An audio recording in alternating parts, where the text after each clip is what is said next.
try, dude.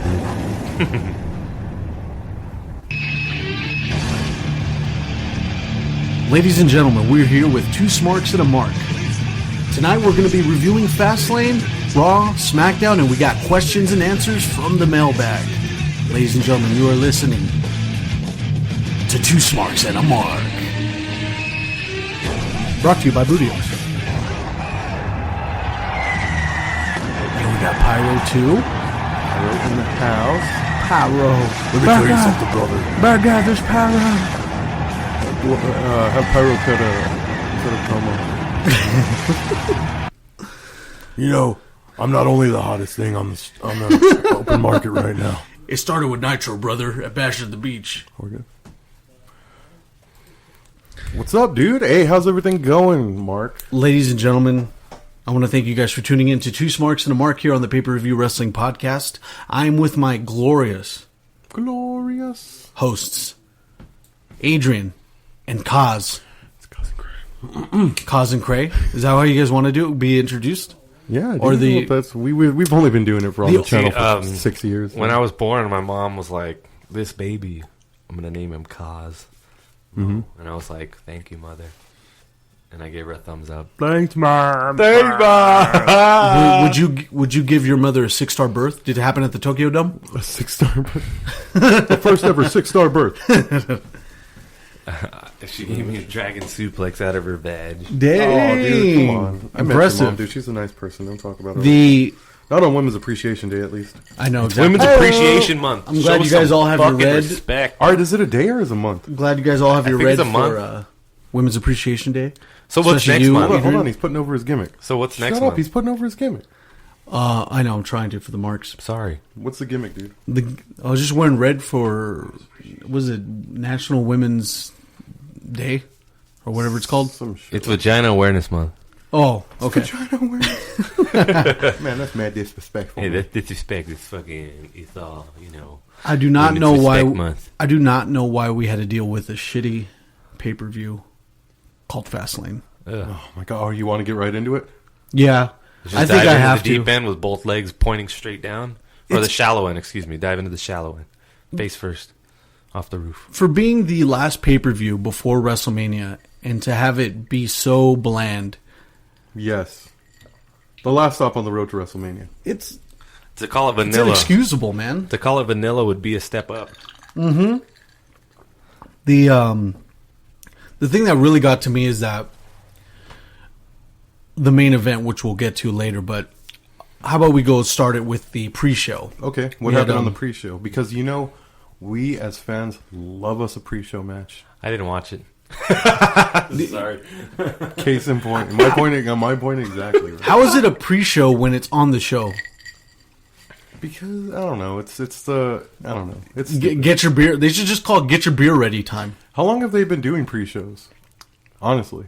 I'd say since the introduction of the network, and then Really? like Kaz mentioned before, we actually had technical difficulties. Yeah. Sunday Night Heats and No, well, these pre-shows that we're getting on the network are, they remind me of when... it's getting way too hot in here. Gimmick's done. It's getting too hot here at Luna Studios. You were saying? It reminds me a lot of when, back in the day when I didn't have pay-per-view, or I didn't order the pay-per-view, and I had cable... There was like some random dude that was telling me to buy the pay-per-view, but he was recapping the whole week. So if I missed anything important on Raw that week, I would get it through those pre-shows where they were telling me to buy stuff. That's what these pre-shows are like. Sunday Night Heat was like the setup show. You get all your setup, all your talking, all your recap out of the way, so that when you get to the pay-per-view, it's all pay-per-view. I like to call it pay-per-view because I've been meat praying and something potatoes. good. So it's just vocabulary that just stuck with the program. Mm-hmm. You know what Seems I think like it is? it. You guys know what I think this whole pre-show shit is? Me and Kaz definitely know. I don't know if you know. But MMA and wrestling go hand in hand. Exactly. They've been borrowing shit left and right from each other. Case in point, promos, packaging, songs, walkout songs. That's all shit that the UFC has stole from straight up from WWE or from wrestling in general. Mm-hmm. Now wrestling takes stuff from WWE. Tap out. Once Reebok got bought out with the UFC and the highest paying MMA athletic apparel company became Reebok, Tap Out was out of a job, or they were out of a market. What they do, they go to WWE, and now they're flourishing. Now they're getting. You're seeing Tap Out everywhere, especially like JCPenney, Walmart, and all that. Tap Out's making more money than Susan G. Komen. Which makes me feel like Mask down the street over there is rolling over in his grave. I know. Just pissed off. Well, he was rolling over in his grave when they had a Pokestop on his grave, and everyone was going over there. That's true, man. Trying to get a Gyarados on top of a grave. Full respect for Mask, though, man. That dude had a vision for his product. Was a grind. He had a vision for his product, and now that I see what it is now, I'm fucking like, sorry, buddy. Sorry, I had no say in that, buddy. I don't know. They're staying paid, but to get to my point, the pre-show is something that I think WWE is borrowing from the UFC. When the UFC had their preliminary card on Spike, they used to have their preliminary card and no one ever seen it. Remember that, cuz? Back in the day, they used to have when Hermes Franca used to rock the pre-card. Yes, shit. Yes. When they used to have barn burner matches or barn burner fights, and then boom, it rolls over to the pay-per-view, and there's blood on the mat. And you're like, what the fuck happened? Like, what's going on? You had to be here. You get those little gems at the end of the pay-per-view where like, all right, we know you just saw, one of the best main events of all pay-per-view history, but it was a little gem that happened right before this. So we're going to show you that right now. And then you would go to the video store and then pick up the DVD of UFC 82 and then see the preliminary card on the bonus or on in succession, and you'd be like, what the fuck? Yeah, like what the hell? So what happened when they got a partnership with Spike is that they were showing those preliminary fights that you would never see, and then it'd roll over to the pay-per-view, which you sit there and you watch 2.5 hours of free fights. Well, that's incentive to buy the thing. Yeah. So that sort of idea, I think WWE is straight up copying when they have a couple matches. I don't think it works. Predetermined. I'm not saying that it's gonna work. No. I'm just saying that that's the business model they're kind of taking from there. But the thing with that though, like the business model, there's two business models that they've taken from each other that I don't think works. Pre-show model doesn't work for wrestling, and the hype fights as far as selling doesn't work for MMA, because now you get your talented fighters that are pushed off to the side because they can't necessarily talk. Yeah. So you're missing out on fights. But back to this pay-per-view. I know you guys don't want to talk about it. I'm trying my best to avoid it. I wanted to have fun on this. I know. We got to get through it, though. Let's take it to the very first match. What was the first match, Mark? We had Rich Swann and Akira Tozawa versus the Brian Kendrick and Noam Dar. Noam Dar. I thought it was a great opening match. You have the real extremely over Akira Tozawa teaming up with the as over Rich Swann, former Cruiserweight champion, and then you have the slimiest of the slimy heels, the Brian Kendrick and Noam Dar, who I feel are able to take a loss like this in this stage early in the cruiserweight division. I thought it was a great opening match. There was a bunch of good spots. You had Tozawa and Swann did a double dive off of the sides. One, I think Rich Swann flipped over the middle, and then Akira Tozawa does a suicide dive off the middle rope. Did you get a chance to take a look at his suicide dive that I was talking about? I was putting over last week. Akira Tozawa. It's a straight up headbutt. From the middle, it's a middle where it kind of looks like he's hitting the shoulder near the face. Dude, he's straight up hitting his forehead right on there. And to get back to what I was saying last week, the best suicide dive in the business right now, King Cuerno. Right? Yeah. Oh yeah. That's who I was thinking of last week when I was struggling to find out who the fuck I was talking about. I just want to take a brief time to mention that the worst suicide dive I've ever seen is now Dean Ambrose. No, it's always been Dean Ambrose. Yeah. It's always been Dean. Yeah.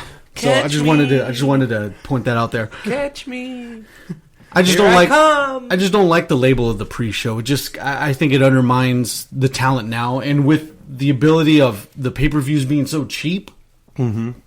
$9.99 essentially. Do you think that's why we're getting shitty pay-per-views like because it really isn't valuable? I mean, $10. I would have fucking cut my left toe off to watch WrestleMania 15 for $10. Yeah. The Royal Rumble from 2000 for $10. Are you fucking kidding me? Stop living in the past, brother. We have, over 1 million subscribers now. So, Yeah. We don't have shit. well, WWE as an entity. We're the they universe. have a million subscribers at $9.99 a month. That's $9 million easy a month. Mm-hmm. And they're making bank. So there's really there's not an excuse to have that vocab in there still embedded in the pay-per-view. Call it a pre-show. Yeah. To me, you undermine the talent. It's just a That's show. it. Yeah, it's the recap show. And can we? Okay, the first match that I saw, was Sami Zayn, Samoa Joe, right? Yep. Can we not recap what happened throughout the week right before Samoa Joe? Sami Zayn comes out, and then we're gonna get a recap, and then Samoa Joe's gonna come out. You kill the momentum so bad. It's these little things in wrestling now that fucking like really destroy momentum as far as my enjoyment of the overall show. Yeah. When you're showing a backstage segment, don't show me the Titantron. You showing the backstage segment to the people there. I don't know what it is about it. Mark. It Takes them out of it. It completely We'll pulls be me out of it- the story, dude. We'll be watching wrestling, and they'll show the backstage segment on the Titantron. And he'll go, "Ah!" like an audible, "Ah!" dude. Audible frustration. I don't know what it is about it though, but it's little nuances like that take away my suspension of disbelief. We literally had to recap Sami Zayn and Samoa Joe right as they're about to wrestle.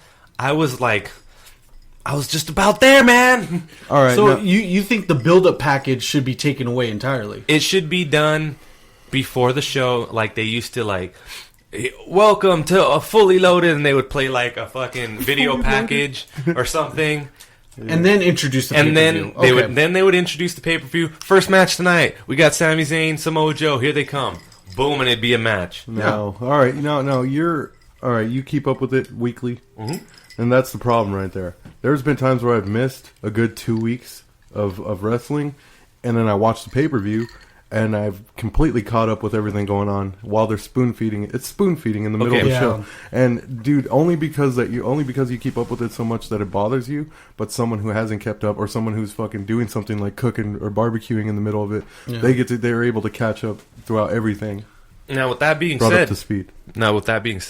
if you were to sit there and Sami Zayn and Samoa Joe had a pretty good match, right? They had a badass match. They had a fucking really badass match. So you watch that match without the recap. Isn't that going to make you want to go back and see what the fuck happened? No. With me personally, I don't like going back after the fact. The feud culminated with me right then and there. Yeah. And it's just, with me, I like Adrian, there's sometimes where I do miss a week max out of wrestling, and a brief recap. Like a recap with the YouTube channels, with WWE's YouTube channels will help me out a lot with that. But when that match is done, that whole thing, my interest is done with it, because I just took a look at the feud just come to an end. Okay, well then... You think it's at an end? No, it's not. No, it's we'll not. talk about but then, that later. what's the whole point of our pre-show? If we're going to recap everything on the pre-show, why are you doubling up on my recap? Like, literally, this week on SmackDown, I'm going to jump the gun a little bit, but literally this week on SmackDown, they showed a clip of Randy Orton setting Sister Abigail on fire. The remains of Sister Abigail. Yeah. Literally the very next segment, that was the opening of the show, like a video package for the opening of the show. They open the show, literally the next segment is them recapping him setting the thing on fire again. See, that's bullshit, It was especially on that SmackDown. That quick. But that's what I'm talking about. These recaps are like so shoved down your throat, you never have to watch the product. Yeah. You only really need to watch it maybe once a month. See that right it's all there, recap. The recap after the opening package, especially on SmackDown, they don't need that because they only have 2 hours. They do not need that at all. Yeah. You can cut right through that. Yeah, 90 minutes, honestly. So, we had Samoa Joe, we had Sami Zayn. What do you guys think? Badass match. She was I fucking like seeing Samoa Joe wrestle everybody. I don't know, and it hit me while I was watching Raw. He was walking out. I was like, that's Samoa Joe. Dude. It's finally good to see Samoa Joe in ring attire. Yeah. The suits are great. I thought him being in suits. I don't like the suit. I hate this. He doesn't look like shows he him as a belongs. muscle, you know. It's Yeah, but he doesn't belong in a suit. Neither does Kevin Owens. Kevin Owens does not belong in a suit. These guys have thick necks. Yeah. I think it's like it's a metaphorical thing. I think for layers, and like when you finally see him, I got a sense of relief out of it. Mm-hmm. Like a flower blooming. Finally, you finally see Samoa Joe back in ring attire when he comes out. It was great. It felt like a main event type of match to me. You know, like with Samoa Joe finally coming out to be in the mix. You know, like I love appreciate it. And what better guy to beat around than Sami Zayn? God damn! Can we do something with Sami Zayn? Fuck! It sucks. He's the jobber to the stars. Oh, don't say that. I really wish. Now, I really wish he would have got the Intercontinental belt and went to SmackDown and fought for it over there. There was a couple hope spots going in for Sami Zayn, but then Samoa Joe just nips it in the bud with a Coquina clutch, which I hate. So, I don't know. Maybe because the Coquina clutch. Maybe because jiu-jitsu. Maybe because MMA. But submission finishes in wrestling they get me. They irk me a little bit. No, what's irking me really bad is submission finishes in the cruiserweight division. Come on, you guys. You guys fucking promised me there was going to be all this flying, even in the packages. There was fucking ninjas kicking each other in the face and shit. And now you have Neville giving the rings of fucking Saturn. No, but for sure, shout out to the Rings of Saturn. The Rings of Saturn are the fucking dopest, but Neville can do an imploding 450 fucking splash. Yeah. The fuck? You don't want to entertain the marks when you're a heel. I'll tell you that. That's true. Yeah, but the Muscle Buster is an entertaining move to see. Is it banned now? No, he could still use it. But the fact is, it's the entertainment roots that come with the Muscle Buster, where it's actually from a cartoon. It's all from Ultimate Muscle, so it's just it's entertaining to see. But I mean, I'm glad to see Samoa Joe take that victory, and we kind of got it. We kind of predicted it nail on the head with Samoa Joe just thrashing Sami Zayn across the ring. It sells Joe as a destructive force, and Sami's the perfect guy for taking a loss. The psychology of the whole underdog aspect was there with Sami Zayn. And I think it's always going to be with him. How much longer? I know. Till he becomes main event. I think it's going to take till another WrestleMania for him to actually win something. Do you think there's potential for them to treat him like Dolph Ziggler, where they're just like, yeah, you can beat him. You can beat him. The fans like him. I think we found our new Dolph Ziggler, but this Dolph Ziggler has to be something. He has to be the one, unlike the Dolph Ziggler that we have now. And don't now. give him a belt just to do it. Don't give him the World Heavyweight title just to give him the heavyweight title. Because the fact that Dolph Ziggler and Jack Swagger had that belt, it like irks me. Yeah, it irks me. It really put away the big gold for a little bit. Yeah. So now we had Enzo and Cass versus Anderson and Gallows, the club. Get a huge pop from the crowd for Enzo and Cass. They do their whole... We're better than you. We're uppercase G's in this world. Typical match from Enzo and Cass. You know, Cass, Enzo gets mauled around for 5 minutes, and then what ends up happening is that the club slip away, and then you get a hot tag from Big Cass, which is probably one of the most entertaining things to see right now from the tag division on Raw. His hot tag sequence is crazy. Homeboy can go, especially for his size. And can we please not call it a Stinger Splash? I hate when they call it. Dude, that's Sting's move. Don't call what Big Cass does. Call it a Cascade or something. What does Cass think about Big Cass? I know. Big Cass is like... Oh, how could I describe Big Cass? He's like brass knuckles for Enzo. Yeah. They don't really say anything. They don't really do much. I mean, just by themselves, they just kind of sit there, but... You know, when Enzo puts on his fucking brass knuckles, he can do a lot of damage. Yeah. But other than that, please don't just throw that stick in the ring and have him fucking do something. Yeah. And Cass by himself literally is probably like... It's so cringeworthy to sit there and watch him try and cut a wooden promo, like him remembering that he's reading Enzo's book. Yeah, like, exactly. Which one? What book? What lines did I take from Enzo? And there's one thing you guys gotta remember. Is that there's only one, true. and then he's looking around to make sure that he's spelling it to the right speed. And everybody's like, "All right, everybody, you're gonna say it with me, right, guys? All right, we're gonna spell it. Let's go." He's like the guy starting the wave at sporting events. Oh my god, he's as cringeworthy as Bubba Ray trying to count down, get the tables. Ugh. the club end up retaining the titles. What do you think it's going to take to get the club over? Because they're over, but they're over with select people in the crowd. I told Adrian this other time is that what's going to take the club to what they should have started with, because they came in and they do the outside guys coming in and they come from the crowd. That's beautiful. That's already awesome. a good start. Magic Killer to the Usos. And then you on top. Not to mention the first debut match, they ended up beating the Dudleys in their last match.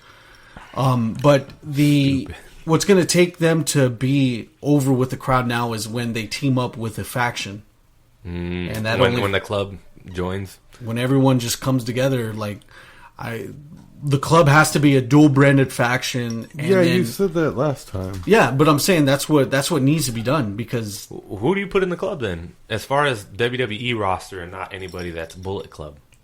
Finn Balor, AJ Styles, you get another. You have the 4 that you have now, and let's just say Kenny Omega for the sake of argument, he comes in. Who on the WWE roster? Not Bullet Club. WWE roster. From there? Yeah, who would you put not on? ex-alumni? Yeah. Because you already have the 5 powerhouses. If you can get American Alpha that would be to dope. totally disregard their to go full heel and just join them. That would be sick. And then have Becky Lynch because of the Irish thing with Finn a girl. Balor. Definitely a girl. Yeah. I was liking Dana Brooke with them. When they came out, and she did the flip in the middle of them when they were doing Too Sweet, that was fucking sick. Hot. I was liking that. I'm not able to put this on the actual stream because I can't access the video and put it on there. But I want you guys to see this, see if you caught this. What? I'll post the link in the comments right now. When Anderson and Gallows won the titles again, when they retained, they went to the ramp. Yeah. And someone posted this GIF. It says Anderson struggles through his taunt. Now the Too Sweet taunt we all know. Mm-hmm. This was him right here struggling through his taunt. What the heck? So he's like, he throws a 1. He throws a devil sign. So he probably remembers. He probably remembers his brief tag team run with Matt Sydal. They probably did peace signs at the same time or something. Oh yeah. He's like, "What do I put up? What have I been doing the last 3-4 years?" Yeah, right. Yeah. So, what do you guys think that match? Match was all right. I mean, it's cool. The consistent thing about what you can expect from Enzo and Cass is that Enzo's going to get beat up for 5 minutes. Cass comes in with a hot tag, and it's either they win it with Enzo doing that big splash, or let's get a different finish. Was it the Empire Elbow? Let's get the Snuka Andre the Giant finish for them. What was that? Snuka would stand on Andre the Giant's shoulders. Oh yeah, and they would walk him into the middle of the ring and then splash him like that. You could do that with Enzo and Cass. It would look cool. Look cool. It's better than the fucking... And have a building reference to mimic where they're from. Where they're what about from. the DDG? Yeah. Doesn't like the DDG. The DDG. I like his... No, that's Enzo's finish. He just it's the off the middle rope, jumping DDT. Oh, dang. And he catches him. That's a badass finish. But we do need something better for you guys, Enzo and Cass, because... You know what I think it is? Enzo needs to be the manager that you can bump. And give them somebody else to tag with. Yeah. Give Cass somebody else to tag with and keep Enzo on the outside and just bump his ass. Not like Xavier Woods. Not like Xavier Woods where Xavier can come in and be like the third member of the team. Yeah. Keep Enzo completely out of wrestling. Only bump him because, let's be realistic, he's not very good. He's getting it a lot better. He can go. He's improved a lot. He can go, but, I mean, he's going to be our tag team champion pretty soon here. And his mouth isn't following his ass, though. Like his mouth doesn't back up his ass, and you can see it in his wrestling. And I think that if they give them the titles, it's going to expose the fact that Enzo can't really wrestle, and Cass isn't far behind him. But there got to be something that WWE sees in the guy. I mean, despite that he's undersized. Rocks the crowd. I know, but his promo, man, the crowd is putty in his hands. You know. Do you think they need a third man? Are you down for what do you call it? Trios? A triumvirate? Trio. No. The Freebird rule? Yeah, because all right, that would work. Simon Gotch, have Simon Gotch for the revenge that he did at Payback for knocking out Enzo. I know, right? I hated that, dude. A third vaudeville. It's funny how everyone's mad at Simon Gotch. What's his name? Jack Gallagher's going to be the third vaudevillain. No, but I tweeted because I was live tweeting Fastlane, and I just put out there, anyone who's guess who the Smark is, or the Mark. You are. Okay. For this episode, I am. No, but I said, hey, anyone, don't count on Enzo and Cass winning. Enzo and Cass never win. Hashtag NXT. Hashtag all that fucking WWE. And then some dude's like, I know, right? Yeah. And we were just talking about how, like, I'm not getting hyped up anymore going into a title match with Enzo and Cass. No, it doesn't matter. Because they let me down so much. But that's the beauty of what the promo does. It just gets you excited to see it again and again and again. Mm-hmm. That's what they'll always do. They'll just keep casting those lines that get us all reeled in, like a couple marks. So what do we have next after Samoa Joey? No, we had Enzo and Cass. Enzo and Cass. I'm sorry. I know. Why are you calling them the club when there's only two people? There's three. No. AJ Styles is the club. He did wrestle Randy Orton with the club logo on his tights. Makes him the club. Japanese club logo too. Nia Jax versus Sasha Banks. Okay, can we just? You guys may know her as the boss. I don't. How was that? Do you have much? Does anybody have anything to say about this match? Yeah, it's the first of three streaks that ended that had an unwarranted end. Yeah, an abrupt end on a throwaway pay-per-view.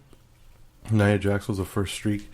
She's undefeated in how many matches, like, as a singles competitor? Besides one match, she lost to Bayley. She lost to the bank statement? How did she put her out? It was a roll-up. Roll-up. Oh, it was a roll-up, yeah. And what it was a damn good roll-up on a big girl, too. What needed to happen on that roll-up was that Sasha Banks was going to...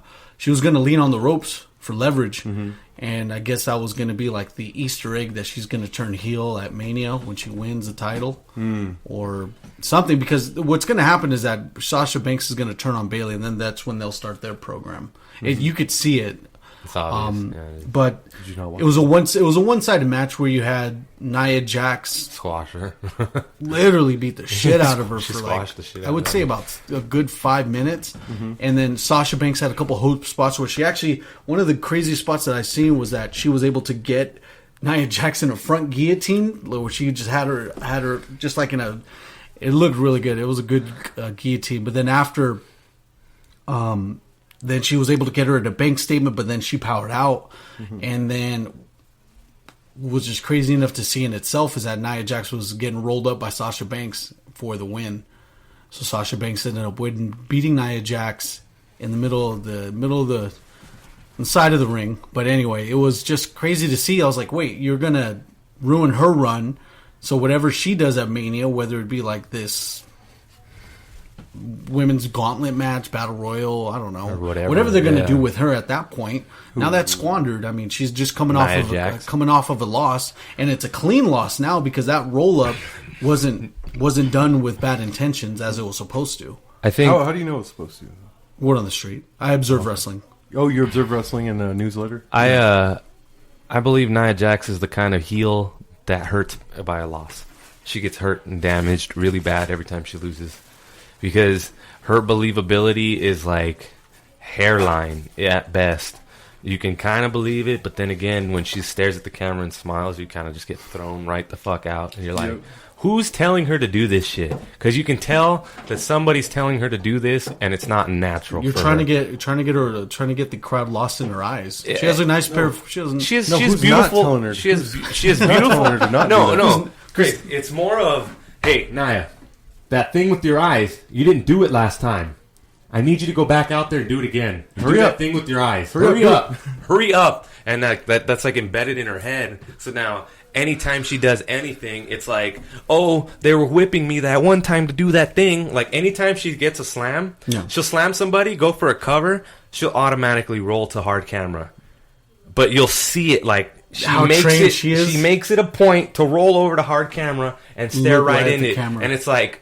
No, you're supposed to, I don't feel that. You know what I mean? This is art. It's not math. I'd feel bad for the crowd at that point. Yeah. You know, where it's not an organic pin. Yeah. You know, most of the stuff is guided to hard camera, but you could see that it's not forced when she does that. It's aimed. It's like aimed at hard camera, but not necessarily like, I'm going to slam away from hard camera. Oh, shit. Mm-hmm. Where is it? Where is it? Hard camera craze. Where's hard camera? There it is. What's up, guys? Nia Jax. God, dude. A point that I wanted to bring too is that these two there's a good dynamic to this type of matchup. Mm-hmm. Psychology. It's just David and Goliath, but in the female form. Mm-hmm. You have this pretty much the smallest person next to Alexa Bliss and Sasha Banks. Small. And you have Nia Jax, who's the only diva that gets built. Her weight gets billed on the car every time they announce her. Mm-hmm. That's a good dynamic. But since this feud has been, I think, brought over 3 or 4 times already, where Nia Jax beat her during practice or during the show, and then it's just you like to see them wrestle together because of the potential, but then this is just a worn out feud to me. Yeah, Sasha, she really flops. She flops really well too. I feel like they burnt out Nia with the squash matches. I don't think she needed them. I think she needed to just beat everybody that had a name first before she went and just... She was too green to do that, though. Yeah, I know, but now that she squashed everybody, you literally saw she was wrestling other green people, and she was just as green as the people she was squashing. So it's like... They called her up too early. There's a hole in Nia, but... I mean, they had no choice. All she literally had to wrestle was Asuka. So it's like, you could only do Asuka Nia Jax once, maybe. Yeah. And then after that, you got nothing. But NXT, the well dried up pretty quickly down there for Nia. She would not be able to stay down there. Like, nah, not at all. I don't think so. What do? Take her off TV and just build her up overseas and fucking in house shows, or what? I don't know what you do with Nia. She's one of those special wrestlers where there's not much to do with her. Like China, after they stopped letting her wrestle, man, it was just... Good thing about that is that there's tons of potential that we see. Yeah. There's a lot you can do, but as far as WWE's creative now, I don't think they can do much with her. There's just not. Especially after this loss, because it's billed according to how they should have had it. Sasha should have just skated away by the skin of her teeth. Clean. Yeah, and it was clean. And it's clean now. You think she'll have a nice feud with Dana Brooke? Dana Brooke is another one that's just like, what happened? They both have to work that match efficiently, because Dana Brooke can do an efficient match, but it's just when you see her, the mistakes she's making. They literally pulled her off Raw this last week. Yeah. Mm-hmm. They pulled her off Raw. She botched the spot, and they were like, get her off. We're going to commercial. Get her off get her off the show, dude. Can't have her back there. And they even covered it. Yeah. They even covered it on the commentary. Oh, she has a neck injury. You won't see her back out for the rest of the day. And it was like, she botched that fucking spot. She was going for like a trip or something on Bayley. Yeah, she tried to grab her ankle. And like grabbed it straight in front of Mike Chioda's face. Like, hey, Chioda, watch this. I was like, dude. Oh man! The next match that we had was the audible matches. We're gonna start talking about those quickly, though. We'll talk about those audible matches that they had to compensate for the result at the end of this this pay-per-view via the main event. That's what I was gonna talk about when you were saying they kept throwing out spoon feeding packages to everybody, recapping feuds or what happened during the week a million times over and over. Mm-hmm. And I was thinking initially, they're doing that bullshit to get away from the fact that we're going to have a squash match for the main event. Mm-hmm. It's going to be in less than 20 seconds. And then when this shit happened, whatever the hell this booking was, I don't know what the hell was going on. But which, again, gets to your point earlier about the pre-show, was all this bullshit happened on the pre-show. All this back and forth, this banter, because what happened was there was a match. And then the match fell apart. Yeah. Or the match didn't even start, and then someone else comes out, and they have a match. And then that match ends, and then Big Show comes out. And it's like, what's going on here? With the running out of it just starts so quick. Who was it? You had Cesaro and HGH Mahal. Oh, yeah. Human growth hormone. Shitty, dude. Hard Body Mahal. Mahal. Dude, what is this, the 1980s? What is this? Dude is jacked. Homeboy looks so veiny. Yeah. And he made... The thing that's crazy is that when he started, he didn't even look that big. But not at all. Now... 3-man band? Not at all. He literally made Rusev look small. Mm-hmm. And I was like, what the heck? That's the first thing I noticed. Like, forget the interview. I just saw this big vein on I think it was his left bicep. Yeah. That looked like a road map. Like a Tennessee road map. You know? It's like it was pumping fucking syrup through that thing. Dude, you remember on on Terminator when he pulls his skin off and it's his hand like that. Yeah. That's what his hand looked like when he turned in his piss sample for the wellness policy. He's like, here you go. His hand was just melted off and it was just skeleton. He's probably associated with Cyberdyne. What is up with that though? Like this whole segment, I right, so what happened? I What don't happened? even remember it. Like to be honest, like I don't. It just Walk kind of us through what the hell happened during this. So what ended up happening is that they just had to create the leftovers of what happened with Monday Night Raw, and then they just had the split up between Rusev and Jinder Mahal since they were tag teams for a little bit, and then so Cesaro faced Jinder Mahal. A good point to bring up is just this is more evidence that Cesaro is that dependable that he can get called up randomly and be ready. Mm-hmm. That's good for me, but you get like the main highlight of this freaking match is the fact that Jinder Mahal is out on a pay-per-view randomly and with no build-up with either guy. And this one thing you can take away is that he literally stole the shine off of both of them by being jacked up beyond compare now. Yeah. I haven't seen him that ripped. It's crazy. Like he just got a pump right before it, and it's stupid. It's ridiculous. But Cesaro ended up winning with the catapult uppercut that he usually tries to use as a finisher. Very European uppercut. Yeah. All right, I made a little observation the other day when I was watching Raw with my brother. Yeah, and I get pissed off watching Roman Reigns matches because it's literally Superman punch, spear, Superman punch, and then by the 12th Superman punch, he's down and he wins. No, you're forgetting throat chop. Yeah, drive by, throat chop, but Superman punch. My main gripe is that he overuses and kills the Superman punch. Am I wrong to love Cesaro with as much as European uppercuts he throws and hate Roman Reigns for as many Superman punches he throws? There's a difference between all of Cesaro's uppercuts that he does, though. Is there really? There really is. There's a different intensity. You look at his moveset in general. Yeah. That uppercut is, I would say, 4% out of the 100% of his moveset. But it's focal point. It's focal point, but it's 4%. Versatility. Versus where Roman Reigns has 5 moves of death. And he's going by, and that includes the fucking hair flip. I mean, 6 moves if you count the hair flip. Is that literally like the formula though? If you're a top guy, you have 5 moves of death. Like what is that? Stone Cold, stomping a mud hole, right hand, stomping another mud hole. To be honest, flipping Stone you Cold off. really didn't have that big. Luthez press, stunner, elbow. Yeah, that's it. That's all he did. Yeah, but what he had to compensate because of his injuries on that point. But he had a better moveset back. Let's go to The Rock. The Rock, DDT, spit hand slap, sharpshooter, punch, sharpshooter, spine buster, people's elbow, Samoan drop, rock bottom. But that's still already more moves than Roman has. But that's the same moves every single time. And how come Roman doesn't do the sit out? Here's the difference, and here's the difference because I've been watching old school wrestling, 2001, all that shit. The difference is how they do it, where they do it in the ring, with what intent. You watch Roman Reigns, it's always the same intent.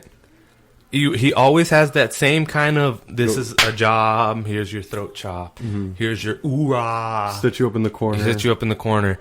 Stone Cold came out there and it was like full blast, fuck you, I'm in your face, I'm going to punch you down, and if I get you toward wherever I do my signature shit, you're getting your signature shit done to you there. Or I'm going to beat you from pillar to post. From pillar to post until I get you there. And the same with Triple H. The same with all these other guys that do like classic move. Hulk Hogan. Hulk Hogan has 5 moves. Literally 5 moves, but it's a matter of where he would execute these moves and how he would get there. Roman Reigns is just, it's so math with him.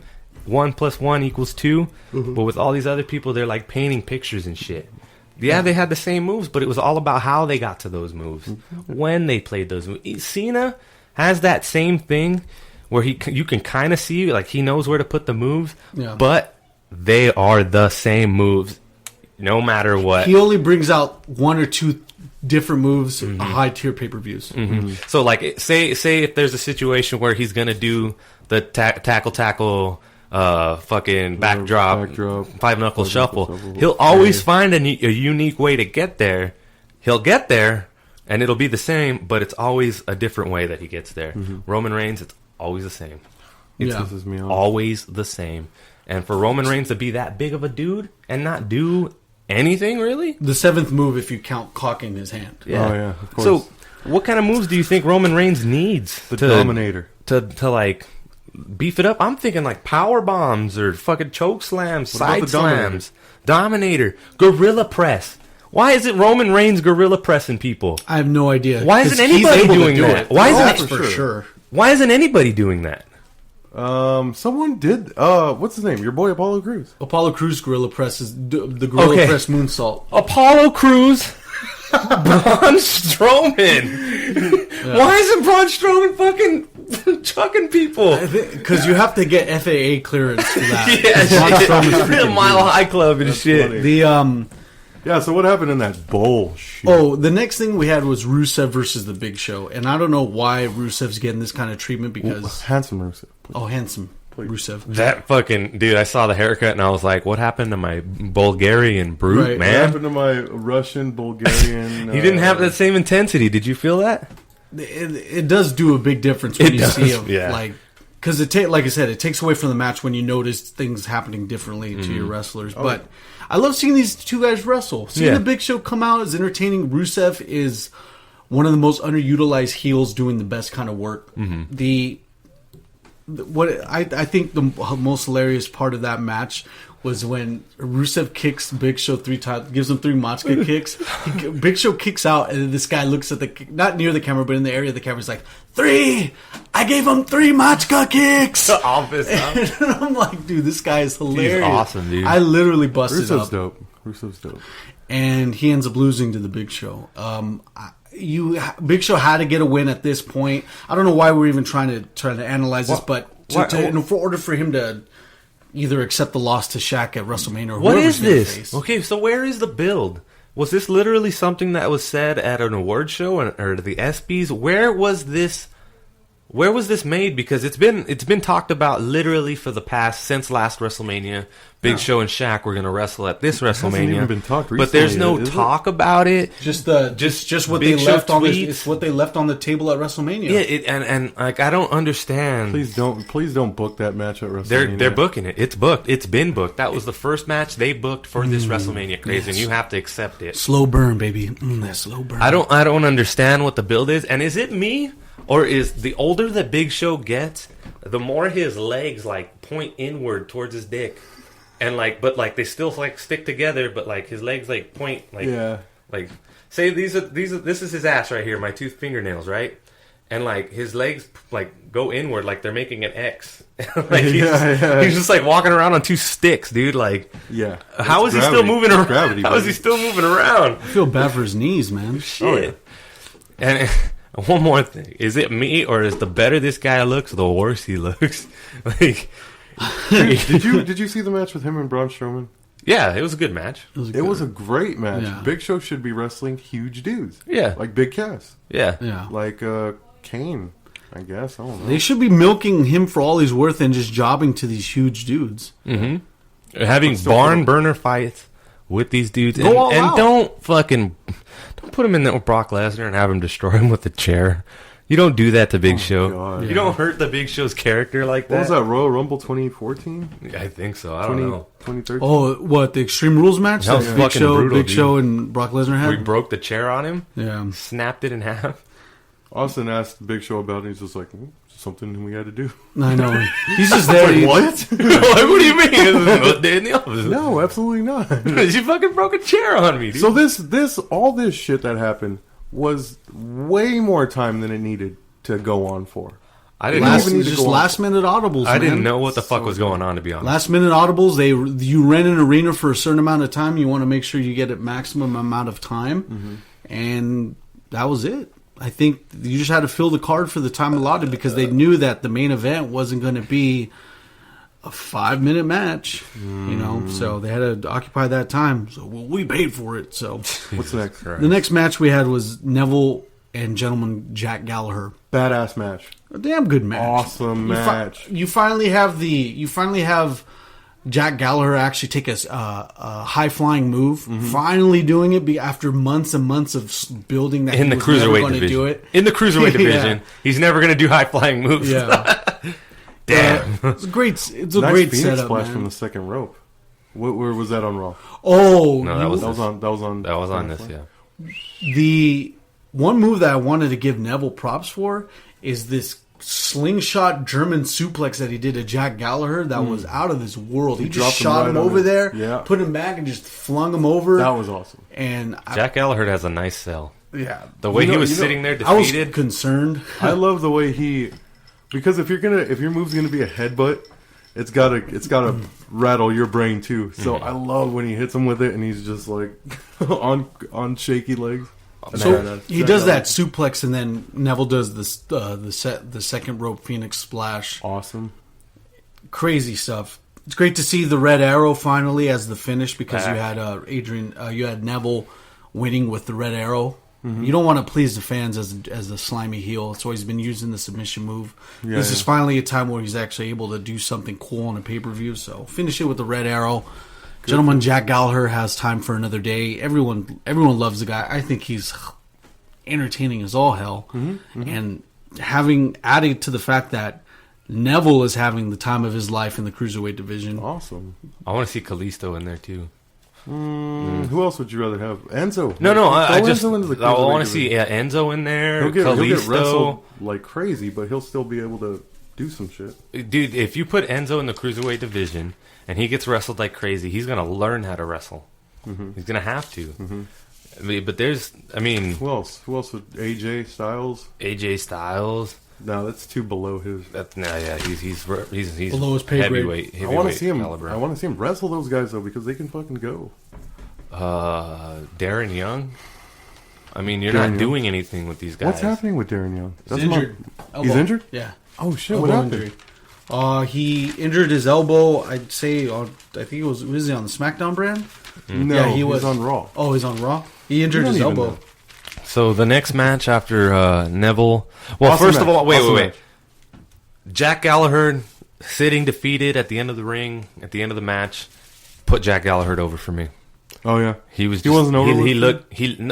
He was over with me. I don't like the stereotypical racist gimmick like they do with the Matadors. I don't like that gimmick. I feel like there's better things you can do. Like there's more creative things you can do than just here's an umbrella and go out there and be the gentleman. Like there's just so much more Don't you can do. When he leaves the arena, when he's at his home, the mustache, the suit, the hair, this doesn't come off. He's a true gentleman. I get that, but like, Awesome. just the gimmick of stereotypical, just like here What you expect from a Yeah. guy who comes out to those kind Kofi of Kingston. songs, He's Jamaican and he has dreadlocks. Like I don't like that gimmick. Jack Gallagher as a wrestler, his moveset, everything works for me. But he really, really got over when he sold that defeat. Like for me, like You're telling me you don't like No Way Jose's gimmick? Wait. Okay, what is his gimmick? He's a Caribbean. Dominican. He dances Yeah. and he throws a baseball punch. Like, could it be any more racist? All right, he talks so much shit, but when we saw him live at NXT, he was badass. NXT in Riverside, he was badass. He was dope. He was fucking dope. But his opening dance scene, it did kind of go in hotbox the bathroom there. But But don't tell the people at the Riverside Municipal Auditorium yeah, about don't that. tell them that. Yeah. No, but he definitely Jack Gallagher got completely over, looking just like Jack Gallagher- I felt his defeat right there. Yeah. I felt it. I was just like, damn, that dude tried. Yeah. He fucking tried and Came he up lost. short, yeah. Came up short. It sucks. Jack Gallagher is going to have, like you said, he's going to have his another day. But the Cruiserweight division did get shaken up on Monday. We'll get back to that later. Exactly. What's next? I want to remind the audience that you guys are listening and watching the pay-per-view wrestling podcast. Two Smarks and a Mark. Try to figure out who's the Smark, who's the Marks. Like right up there.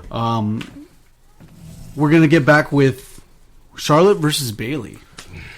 Okay. What's wrong? You kind of... Soured on that. Yeah. Soured on I that did. remark I there. soured on the beginning of the match, like the first 20 minutes. I was just kind of With Bayley's botchamania. Yeah. At the corner rope where she tried to slingshot herself to the second rope and do an Do elbow elbow drop. drop, yeah. And she biffed it once, and then tried it again. Did it again, and just totally did not make contact with Charlotte at all. Gave us about like a minute and a half of just dead air. Yeah. All right, now when you see Breaking Ground, when you see these little mini documentaries they do about the 4 horsewomen, Yeah. Bayley's always like, "Oh, the ultimate goal is for me to go into WrestleMania and headline WrestleMania." And when I seen those botches, I'm like, dude, you're not gonna headline WrestleMania this clunky. Or everyone's gonna remember that part of the match, and that's the sour note of it, because the fact of the matter is that Bayley has the strap now, and she's not. It's not like she's not capitalizing on the opportunity she has. She's not. It's not like when she had the NXT belt, where like she had everybody. She was captivating. Yeah. Now it's like smaller crowd, man. I see Bayley and I'm just like, and I don't know if it's like a thing where it's a startup company and say this startup company, we're gonna say it's worth $1 million, and it starts up and it's only worth $250,000 and it didn't live up to that $1 million. So now that company goes out of business. I feel like it's like that with her, because all the fans are completely behind her. Hey, we want some Bayley. Yeah. But then when she's in there and she's like doing really clunky in her promos. The promos are getting better though. They're getting better, but they are very clunky. And you can't be clunky when you have that strap. You can't. You have to sell. I have to buy it. I have to be into it if you're going to be the champ. That's why Charlotte's done so well. And everything. Charlotte kills it with her promos. Amazing. Exactly.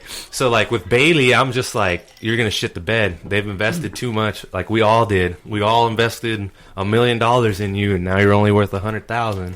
And you're fucking... Did you watch... about to break it. Raw Talk? I think it was Raw Talk. It was after one of the... Booker T, which when Stone Cold interviewed Dean Ambrose, and he was trying to get him fired up and like really try to get underneath the skin and have him cut a massive like a really good promo. Yeah, Booker T did the same thing with Bayley, and Bayley was she shit the bed on that. And Booker T's like, fire, I need some fire, like bring it, like looking at her, hiding his mouth, saying audibly like, bring it out, do it right now. And she wasn't doing anything. She was just like, well, Charlotte. And then Booker T's just like, oh, you got to bring it next time, Bayley. You Cringe. Right when that happened, I'm like, fuck, Bayley's not ready. Bayley is not ready. And they're gonna strap a rock in. But then that's the weakness of her gimmick, is that she's supposed to be this little sister that you root for all the time, and with her, she can't be. Yes, well, I do agree with that. She got cleavage shots all last night, dude. But what you have with her, it's like you can't really go outside of the dynamic. She still has to be like cookie cutter, escaping out of that realm. The little girls are going to be like, what? Oh, I think she even counts that in, because now. That's why she was so reserved during that interview. She's probably thinking about it. She has to make up for it in the ring. I mean, that's the only solution I see, is that you keep her moving merch with all the little girls, and you have her showcase everything she has in the ring. There's going to be a short sight, which is she can't get pissed off. She can't turn heel. It's like she's stuck in that female John Cena zone. I think giving her the mic and giving her the ring and 10 minutes is too much rope. She's hanging herself. She can't rock the crowd. She can't. So you got to do something. You can't put her out there and have her get interrupted, because that's making her look like shit. Because now that you bring that out too, her moveset is entertaining, but it's not as up to par with what you have with Charlotte and Sasha Banks. Think about and Becky Lynch, because Becky Lynch is the best out of those 4. She is. She's definitely. She is, but her promos are fucking. I love Becky Lynch. I love her voice. Straight fire. I like her. Yeah, I like her. The Beck Exploder, man. She even has. She's her... awesome. Dude. Yeah, she's awesome. No, but like I said, with Bayley, you can't interrupt her promos, because she looks so like, oh man. Don't be mean to me. Don't be mean to me. And then you can't take her serious. Yeah. And then it's like, ugh. So there needs to be a better way to get her out there, to get her message across without Charlotte's music hitting us as while she's talking, and her look, guys, why are you messing me up? Yeah, where she can do that versus having the cutoff do that, all that for her. Yeah. So you ended up having Bayley retained with interference from Sasha Banks, with being deliberately hitting Charlotte, and I don't know. That was obviously a error on two parts, because you have Sasha Banks making eye contact with the referee and striking Charlotte and not getting a DQ, and picked her up and threw her in the ring. He was looking right at her. So there's this disconnect immediately when you see that, because I'm like, wait, hold on. So where's the bell? They're gonna keep going with this. Throw her out. Something. Having that DQ would have helped Charlotte's streak, would have kept Bayley alive another day for WrestleMania, and we wouldn't have had an issue. But now you had this mess up, and now you have Charlotte lose because of it, and now you have Bayley retain, but it's like, well, you already lost the streak. That streak you from have a shit show to to WrestleMania? Which was a second streak that was broken that night. Yeah. From WrestleMania to WrestleMania, she would have won every single pay-per-view. And now, no. You lose it to a shit show. Now, what pisses me off is that she pointed out that Charlotte was holding on the trunks. And the referee, huh? What? Okay. I believe you. yeah. And then reacts to that. Meanwhile, earlier you have Gallows push Homeboy's leg off the rope, and the ref still not even acknowledge it or see it. Didn't care. Dude, come on. The inconsistencies with the refs. And then there's these papers that go around. Don't make the refs look bad. They fucking make themselves look really, really bad. I would say that the Sasha Banks incident was more a part on Sasha Banks. I think there had to be a little, I don't know, it had to be done a little more efficiently. But the ref didn't even try to pantomime. He didn't even try to say anything to her. Yeah, he just kept going. kind of rolled through it, and it's like, dude, the people that are watching the show are more passionate than they've ever been before, so stuff like that matters. A lot smarter, too. Stuff like that matters. It does. It really does. What's next? The next thing that we have to discuss is Roman Reigns versus Braun Strowman, which Roman Reigns' shoes actually took the most attention out of. What the fuck were those things? Sneakers. Yeah. What the hell? He was wearing these Nike combat boots with white bottoms, so he had white trim, so I guess it probably wasn't a mistake. But it's like a shoe deal that he's trying to get across. But I mean, like I said, those little things really do take the attention. Sneakerhead? No, okay. I don't. No, I just. But it's those little baby things. It takes away the. It just completely took the intent. I don't like Roman Reigns. Don't like the character he's been portrayed as. No. There's just something about the way he carries himself I just don't like. But even with that said, those sneakers took away from his character, even with me feeling the way I do about him. Yeah. And it took me into a whole nother, now I really just don't like you. With him being in the Shield attire and then having those shoes. With the Shield fucking theme song, which bugs me. Yeah. Because now you're never going to get a Shield reunion where it's going to, be like, oh my God, the Shield is because that's going to take away the Shield pop. reunions like they do when... And see, that just diminished the shit out of the Shield reunion. To take on the Bullet Club, that would have been the fucking best. The Raw before Fastlane, Braun Strowman and Strowman Reigns, just to shorten it up a little bit, they were brawling. They go on the outside, they knock down the barricade and take a guy down. That was fucking cool, which is awesome. I like that. He whips him into the rope. The turnbuckle breaks. That was cool. That was cool. If their match had elements like that, where they were literally destroying the area that they were working in, would have been awesome. Would have been cool. Would have been believable that Braun Strowman, which is the running power slam through the table, yeah, was fucking cool. Awesome, dude. The third streak that was broken, or the third momentum kill that we had, was Braun Strowman losing cleanly. Nia Jax lost cleanly. Charlotte's streak ended shittily. Yeah, but if they would have had a match like that, I would have been all right. If Roman Reigns would have defeated him cleanly, if he was broken down, literally the environment they were wrestling in, but it wasn't. It was a spear. You could have had at least two of those three streak enders at least be saved with Sasha Banks actually leaning onto those ropes, like I mentioned before. But with Braun Strowman losing before, like you said, we go back to this, and it sounds like we're beating a dead horse, but we have to mention. I mean, WWE's beating the dead horse to a lower tier pay per view. You know, it just sucks to see. But so this match itself, it had that kind of Superman Doomsday dynamic where both of these guys are just tearing tearing craters around wherever they go, and the running power slam, like Kaz mentioned, the running power slam right through the announce table. It's pretty good. Beautiful. But when's enough with this pushing Roman Reigns, dude? I think it's going to stop at WrestleMania. Like, I mean, dude. we have to have a heel turn. If a heel turn or bust. Shit. He's gonna beat Undertaker at WrestleMania. Shit, dude, it's just when gonna, is it's enough? Just gonna propel from there. When is Well, I it- hope is that as a heel. When's enough? I mean, Braun Strowman, he needs it right now. Because I am so close to taking that guy completely serious you as like my him? champion. I did it before. As a champion? As a champion, yeah. Fuck yeah, he can hold a belt. I'm a champion. Dude, he kips up. He kips up. A He's champion 6'10" guy that who stands can in the kip middle up, of the yeah. ring and people run at him and he doesn't move and they just kind of tumble in front of him. Would you have any problem with him holding the tag team title? By himself. Both of them? No. Imagine that. That'd be be sick. fucking badass. That'd put him over. But no, hard. like a lot of momentum on Braun Strowman, and then he loses to Roman Reigns, which is cringeworthy enough as it is because it's fucking Roman Reigns. Yeah. I mean, enough's enough. It's a sour dude. note. That's enough it. But is enough. Terrible.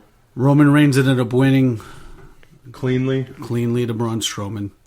And which leads us with the last match on the card here at Fastlane 2017. You had Goldberg versus Kevin Owens.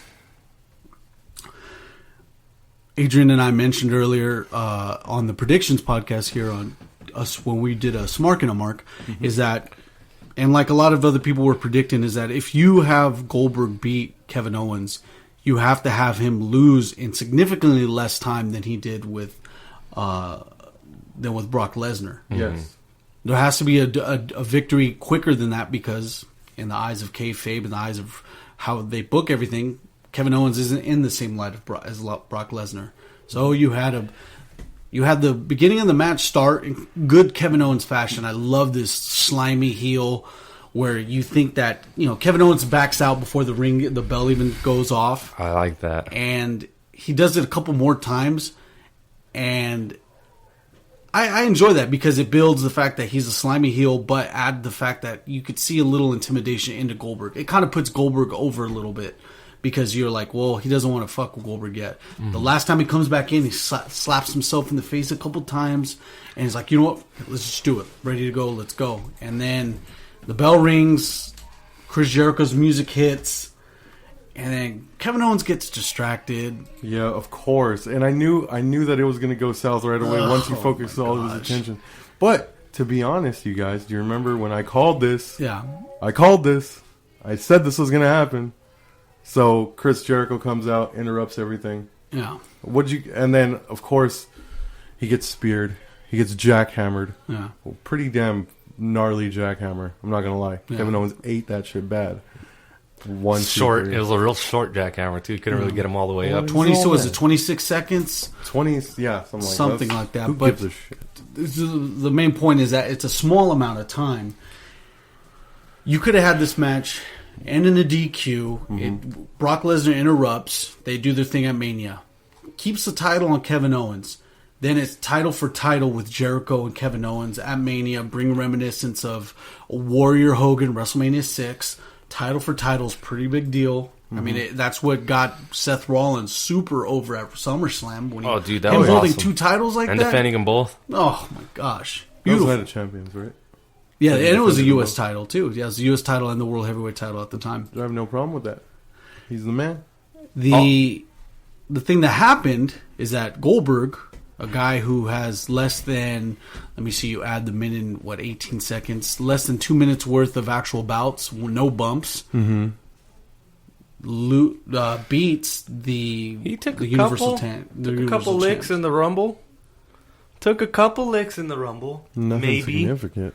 nothing that you can go to the fucking bank with. Yeah. But the only plus that I see that came out of this Goldberg Kevin Owens thing, which I mean, there's always a silver lining to everything, is that they finally took the respect that they should to somebody that was over when they were over, or over in general.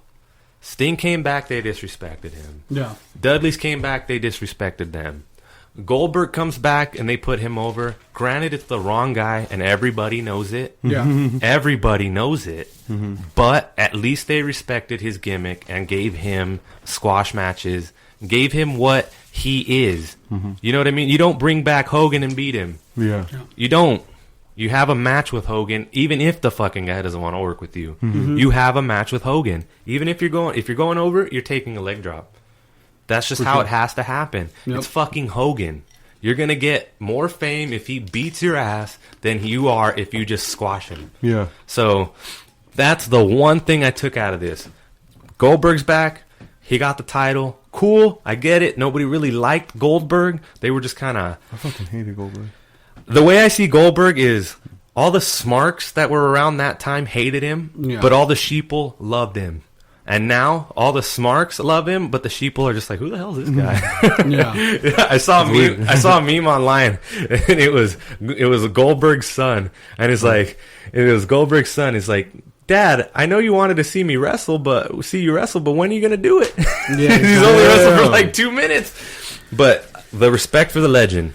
One thing you could take away from this, everything else, fuck, dude, it's Goldberg. Yeah. Like, what are you guys doing? Yeah, but why couldn't they have paid that respect to Sting? Sting should have won the fucking belt and lost it to Cena. Cena, 16-time champion, over Sting, reminiscent to fucking Ric Flair. It would have been fucking serendipitous. Yeah. But we got Sting in the hospital instead. Yeah, exactly. Damn. We got Sting doing this in the middle of the ring.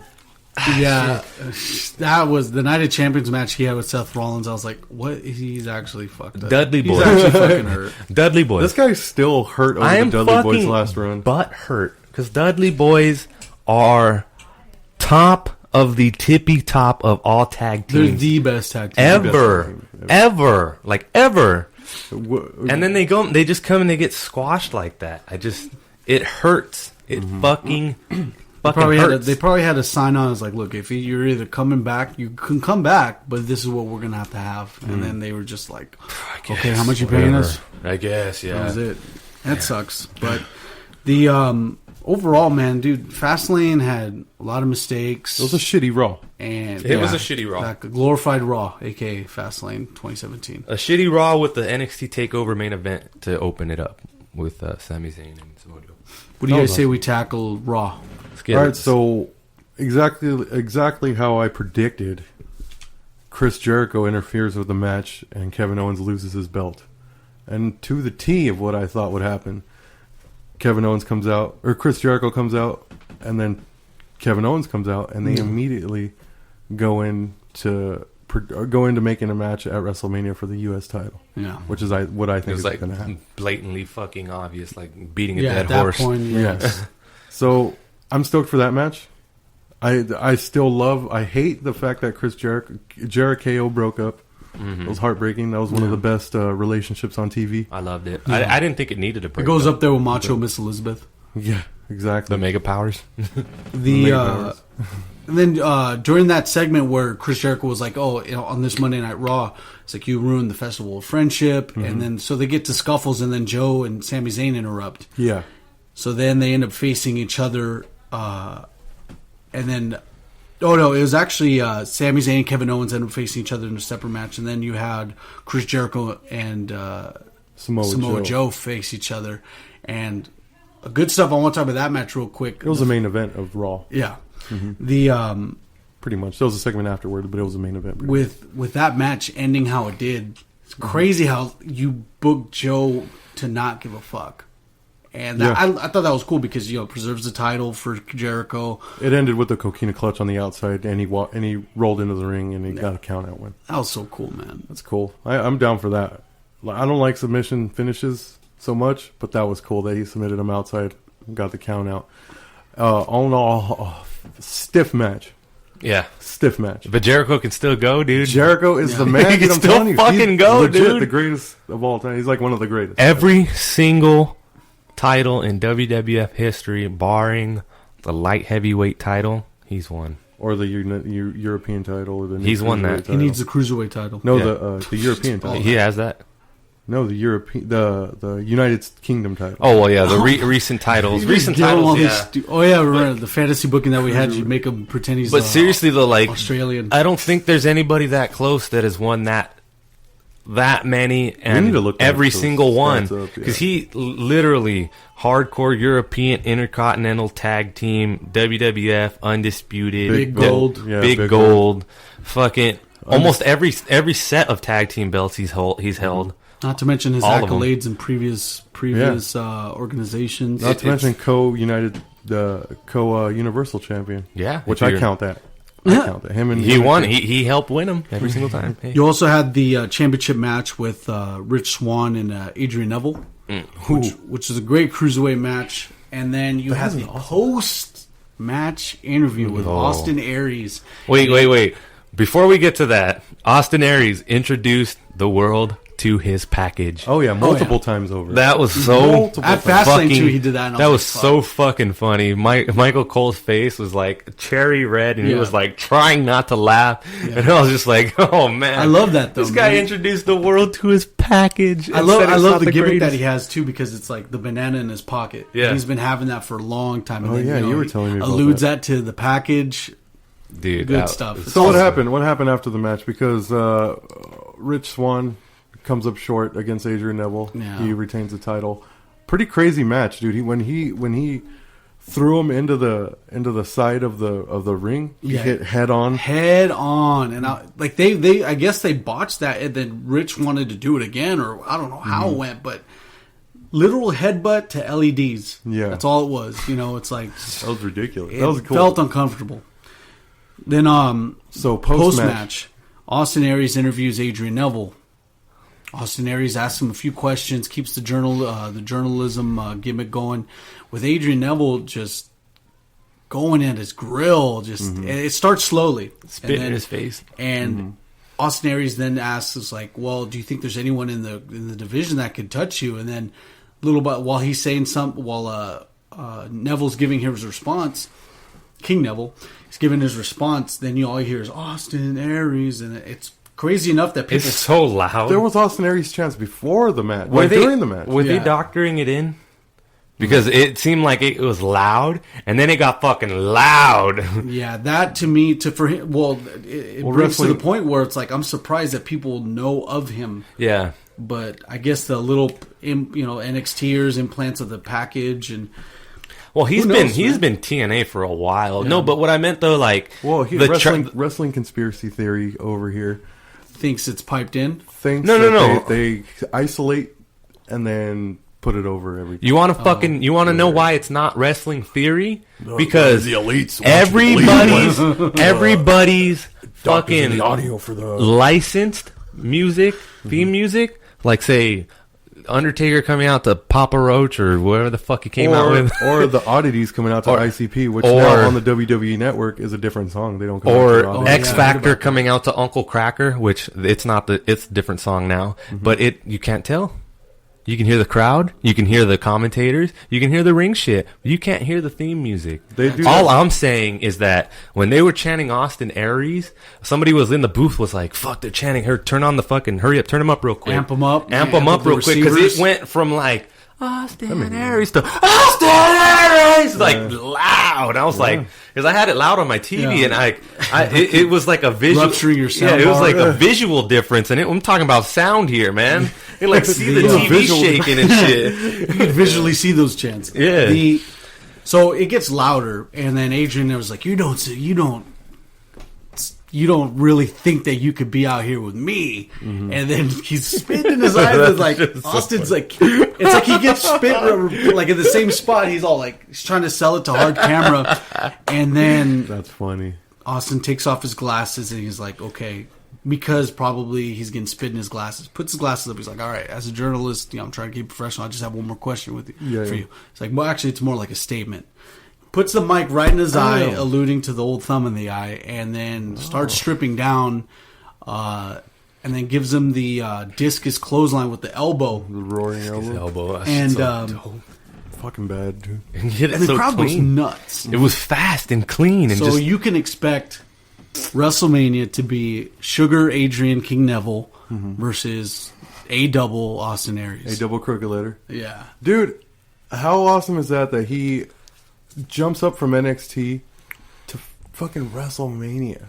Like, Someone in the back is like, That's dude, crazy. this guy is big time, because Austin Aries is a hell of a promo. He held his own in TNA, against big name guys. dude.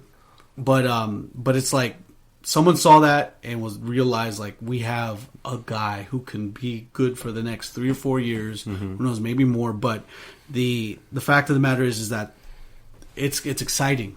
The cruiserweight division just went up another notch because of this guy.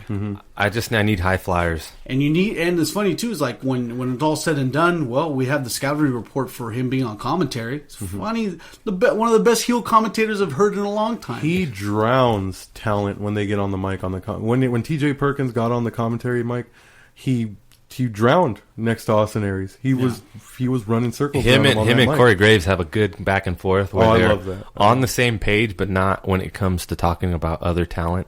Austin Aries is just like, you have that opinion, but I'm the best, dude. Shut up. Greatest man that ever lived. Yeah, he's all like, I'm the best commentator that ever came to this booth. He will just say that stuff, but there's no leeway around it when he says something like that because he'll stand by it. It's like he's the greatest man that ever lived or something. I was kind of thinking that he was floundering in NXT. It's like, what the hell are they doing with him? When he was feuding with Baron Corbin? I had the opportunity to see him over at NXT Bakersfield, and that's like when he actually took that Nakamura's finisher to the eye, ruined his orbital bone. You were there? I wasn't there. No, I would hate to see that. Oh. But the thing is that he ended up he was on the DL for a long time, but he was actually able to come out to cut a promo. I love that. What was it? A couple nights after it happened during the Dusty Rhodes Tag Team Classic when him and Roderick Strong were going to take on TM61. Yeah, he comes out with his big glasses on.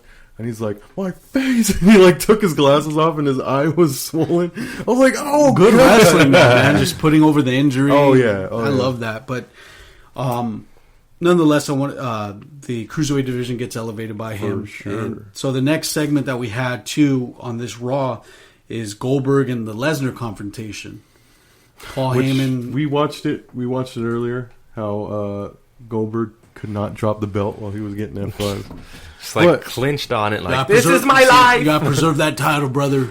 I worked hard for this. Goldberg is not a good promo to me. Oh no, he's not. And he's been a commentator the entire time he's been gone. Literally, he's been doing commentating for fucking shark fights and stuff this.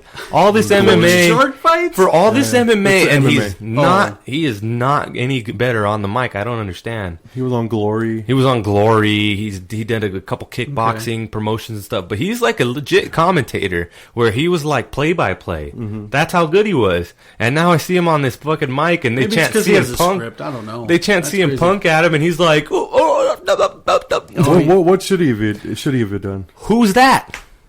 He's fucking Goldberg. Yeah, exactly. He's that's a little kid. Dude, that would exploded the crowd right there. Who's that? Is he next? Oh, dude. That would have been cool. That would have exploded the crowd. Paul Heyman comes that would have preserved him. But then he comes out and fucking. That was funny though. They were like, they're chanting CM Punk, cut Paul Heyman's fucking music now, hurry up! Yeah. Because of that whole fiasco with The Rock 2 weeks ago. I like the way Stephanie handles it too. She's like, you guys are just like him, a loser. Addresses them. Stephanie takes it back to high school real quick. Oh yeah. Yep. Dang. Takes it back to schoolyard tactics. The Paul Heyman ends up coming out with a fire introduction for Brock Lesnar. I love Paul Heyman. And he's the man, dude. Paul Heyman's the man. Tells the audience he wants to shake your hand. Which don't do it. And mid handshake, Paul Heyman then says, "Yeah, here goes. You'll be known as Brock's bitch." Goldberg gets surprised by this, kind of the same way Kevin Owens got surprised with Y2J. And then we finally see Goldberg get a major bump for the first time since forever. And it's good to see that. He holds on to the title mid F5, has to let it go to at least sell it. And then you guys were saying too that he was holding on to his face. No, he was holding on to his belt. He was like holding on to the belt and like didn't want to let it go. His face was the face of a kid that's about to go down on a roller coaster, like, whoa! But then he was holding on to his belt, like, please, I worked so hard for this. Yeah. I feel like Goldberg's a guy. Let's say he They say he's been training Muay Thai this whole time, right? He's been sparring. He fucking goes in. I swear he's over there doing his coup de grace or Kai crew and shit. His crew dance. But everybody he fights, he just smashes them, and they're just like, he's Goldberg. Let him win. Wow. He's Goldberg. His ego, because seriously, him taking damage was like, I've never taken damage in 12 years. What the fuck are you doing? Oh! Yeah, and then he was down there trying to sell, and I was like, oh, this guy he's never hurt. When's the last time he's ever sold? Never hurt. See, that's the image. That's the weakness of the image. Yeah, exactly. It's a double-bladed sword where he's just so tough. When even you see him vulnerable, you're just like, he's not hurt, dude. Yeah. That dude never stubs his toe ever. Dude. And if he stubs his toe, he sues that fucking thing or something. And when he puts them on his shoulders and F5s, he literally looked like he has the flexibility of those shitty action figures that only twist at the waist and just move their arms like this. Yeah, he couldn't. Like he couldn't drape over him. Yeah, drape over him. He couldn't just fall dead down. weight. It's the little things, man. It's the little things that we notice, but it does make, like I said, it does pay off. It pays off for a good rivalry, for the build up to WrestleMania. But I don't know why Goldberg had just let go of the title as soon as you're up for that F5. Yeah, as soon as he pulled him in, the title should have just dropped. Yeah. Oh shit! Oh shit! He was like, "Hey, my title." Since the surprise attack, the element of surprise for that F5 kind of goes away when he does the same shit that you guys talk about. Was when Brock Lesnar turns to the hard camera and he looks and he yells, and then he hits him with an F5. Dude, just bam, like his bitch, like Paul Heyman said, just bam. That hard camera sell, man. It's starting to kill. It's killing me. It's starting to kill. It's making it very cookie cutter. It keeps you immortalized through the eyes of the WWE Network. I think that's the only benefit that they see it as. Sure. But like I said, it's a detriment to the realism within the world of sports entertainment. So for you, Mark, what are the most memorable moments? And for you personally as a fan, and can you remember any of them that were hard camera, or does it even make a difference to you? Dude, there's no moment. Well, to me, like with me watching wrestling. Yeah, you personally. I thought WrestleMania 18 between The Rock and Hogan, total non-camera. None of it was non-camera. They didn't play any. None of it. To clear it up, hard camera is the main camera you guys see when it's showing the ring. Yeah. And you see the commentator table. Or which doesn't have it now. That's the main camera that they all play to. Yeah. So they didn't play to that camera. They didn't play to that camera at all. I don't know at what point did they start? Maybe on the eve of the WWE Network during the last couple pay-per-views. Or probably public trading, because they're not doing that in 2001 at all. Exactly. Yeah. Like at all, dude. They're not paying to that. Not at all. With that, I mean, it's like you had The Rock and Hogan going at it face to face. They were selling each other's gimmicks face to face. To each other, right? And it's like, that's how the ring. Keep everything within the ring. Yeah, and everything follows. As mentioned, I mean, I think as soon as you get investors involved, they want the maximum amount of money possible. Move DVDs, cleanest product. It's like you have investors wanting to get in on this, so you have to do as many money making opportunities as possible. I bet you have moved a bunch of those Brock Lesnar DVDs, dude. That's the only Blu-ray I sell out of the ones I have. Oh yeah, Brock Lesnar? I literally got rid of 7 or 8 Brock Lesnar Blu-rays versus my other ones. Like my case in point with hard camera selling, TLC matches. Some of the best fucking most spectacular things you'll ever see in wrestling history are the first 4 TLC matches. Yeah. And none of them, they didn't even fucking know where the camera was. They were so concussed. They had to freaking they were concussed and shit. Going around. Edge spearing Jeff Hardy off the ladder on Raw. Yeah. And then into the fucking bottom.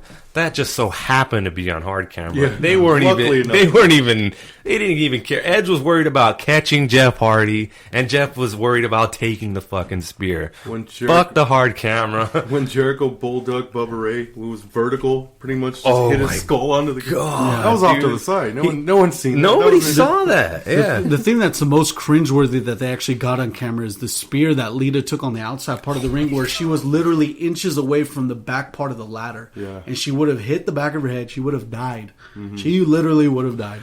That was nuts. The next thing I wanted to get to here, we had Enzo and Cass and Cesaro and Sheamus for the contendership to face Anderson and Gallows next week on Raw. Mm-hmm. So I think that there's just to really cap on this real quick because I've really grown tired of the actual tag team situation on Raw. What do we need? The revival? We need a revival in the tag team division. We need somebody, man. Like either another face tag team for Raw to even it out a little bit, but the New Day killed them. New Day fucking it was detrimental to the tag team New Day division. are taking like a big freaking break. Yeah, and that's the problem. I think that's part of the problem. They're the WWE World Merchandise. But that's part of the Tag Team problem, Champions. though. They were the tag team division for a year and a half, and now that they're not in there, who really cares? Yeah, but I think they deserve a break. That's just they do. They do, but I mean, a lot of their wins throughout that run were cheap wins. So No, but not like, I'm not saying heel cheap. Yeah. I'm just saying cheap in general. Like the ladder match where he threw his trombone at Devon. Francesca, please. And it was just like, it's like, okay, I get it. Some respect for that group. You fucking threw your trombone. Cool. Pinned him. Cool. Done. You beat everybody. Cool. But now we're in this fucking like limbo where there's no good tag teams. And even the ones that you do take serious got their asses kicked 4 times by the New Day. I like seeing the tag team division thrive on the lower programming on SmackDown. And then have it see it flounder like this on Raw.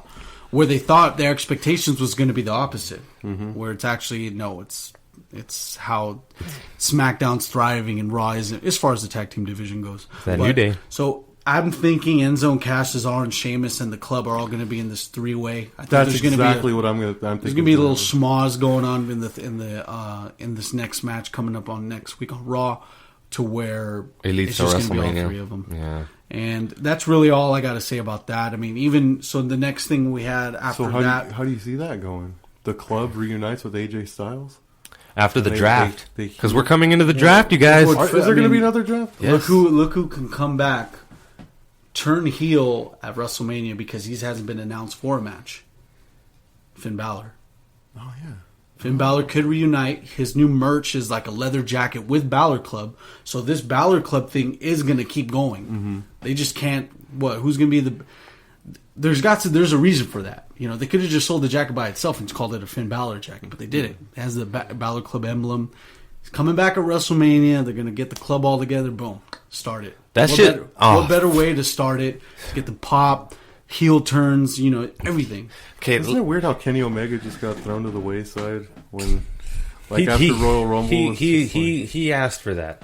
He asked his fans to please not get hyped up about him going into the Royal Rumble so that it wouldn't take away from the Rumble. Which, mad respect for Kenny Omega for doing that. That's pretty cool. Because he went out of his way to be on the Wrestling Observer, and a couple other podcasts was like, hey guys, don't expect me in the Royal Rumble, please. I don't want you guys to turn on it just because I'm not there. That's not cool. Fun with it. Just have fun with it. It is what it is, which I was like, Kenny Omega, fuck yeah.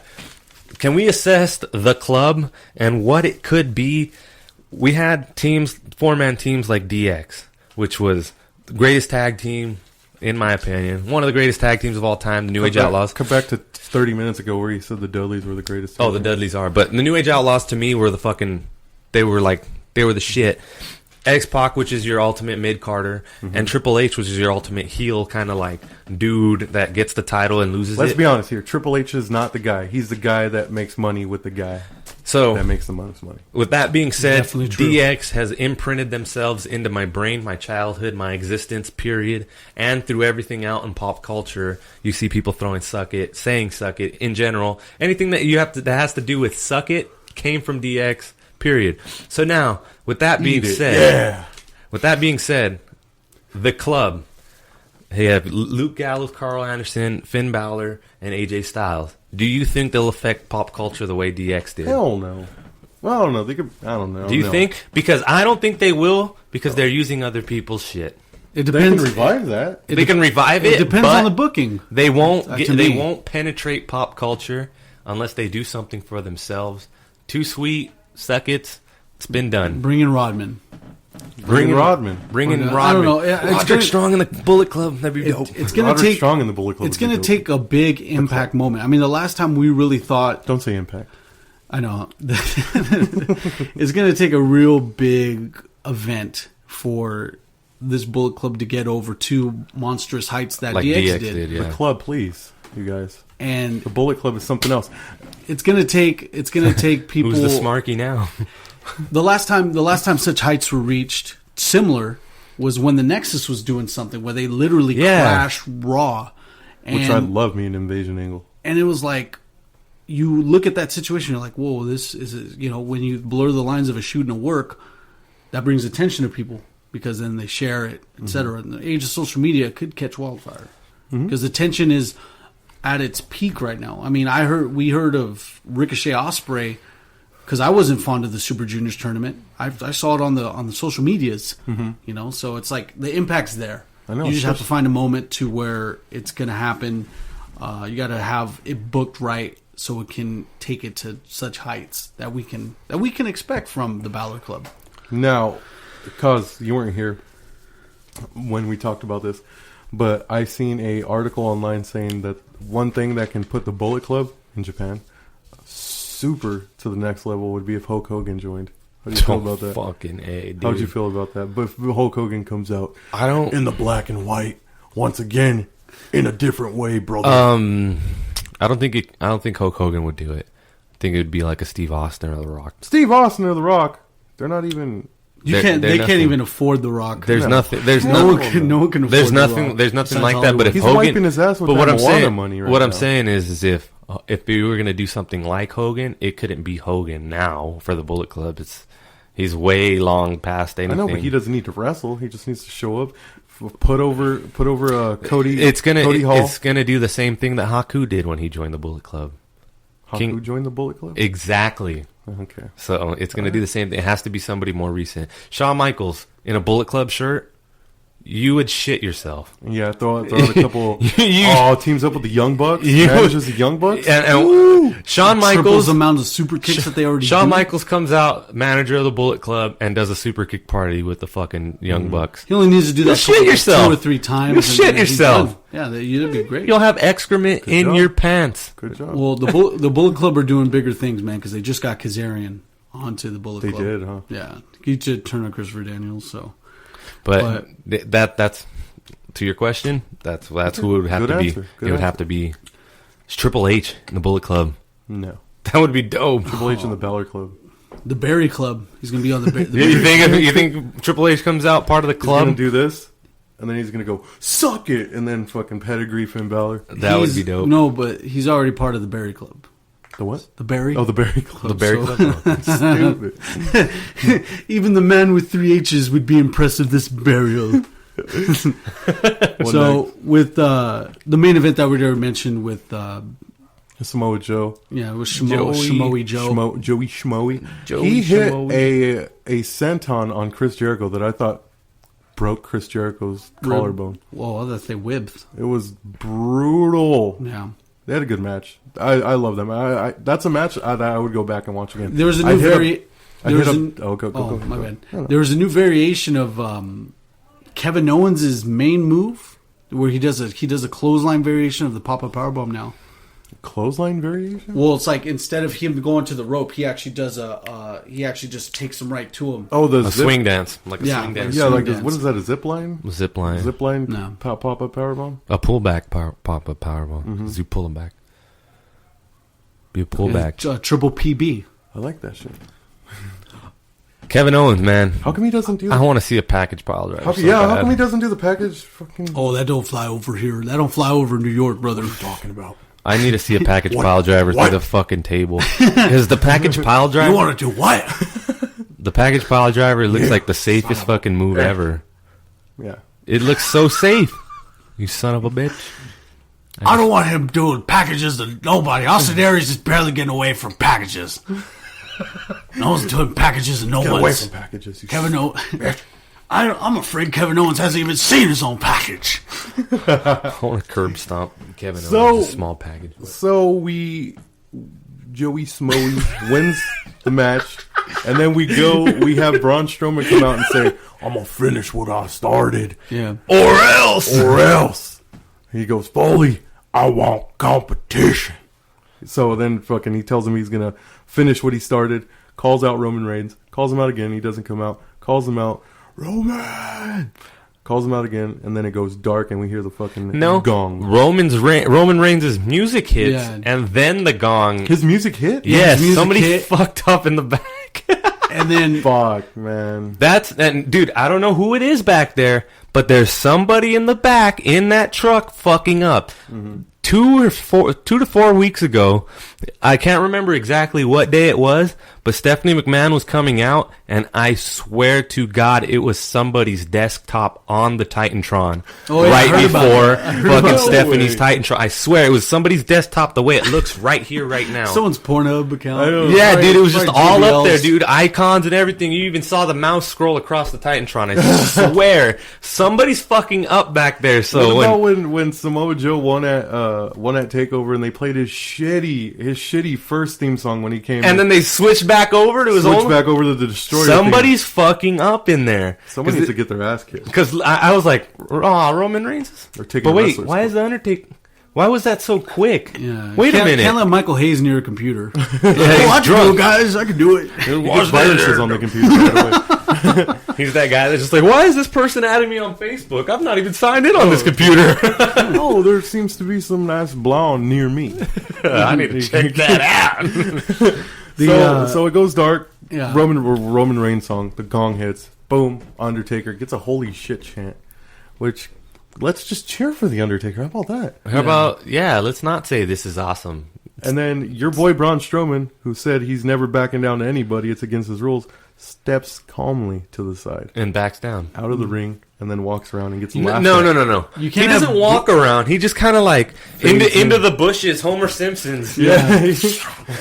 Vanish. That was He it. ninja vanished away off the fucking screen, dude. And then, of course, You don't want them sized up next to each other because then you're going to be like, well, Braun looks, They were the same size. they're going to be huge.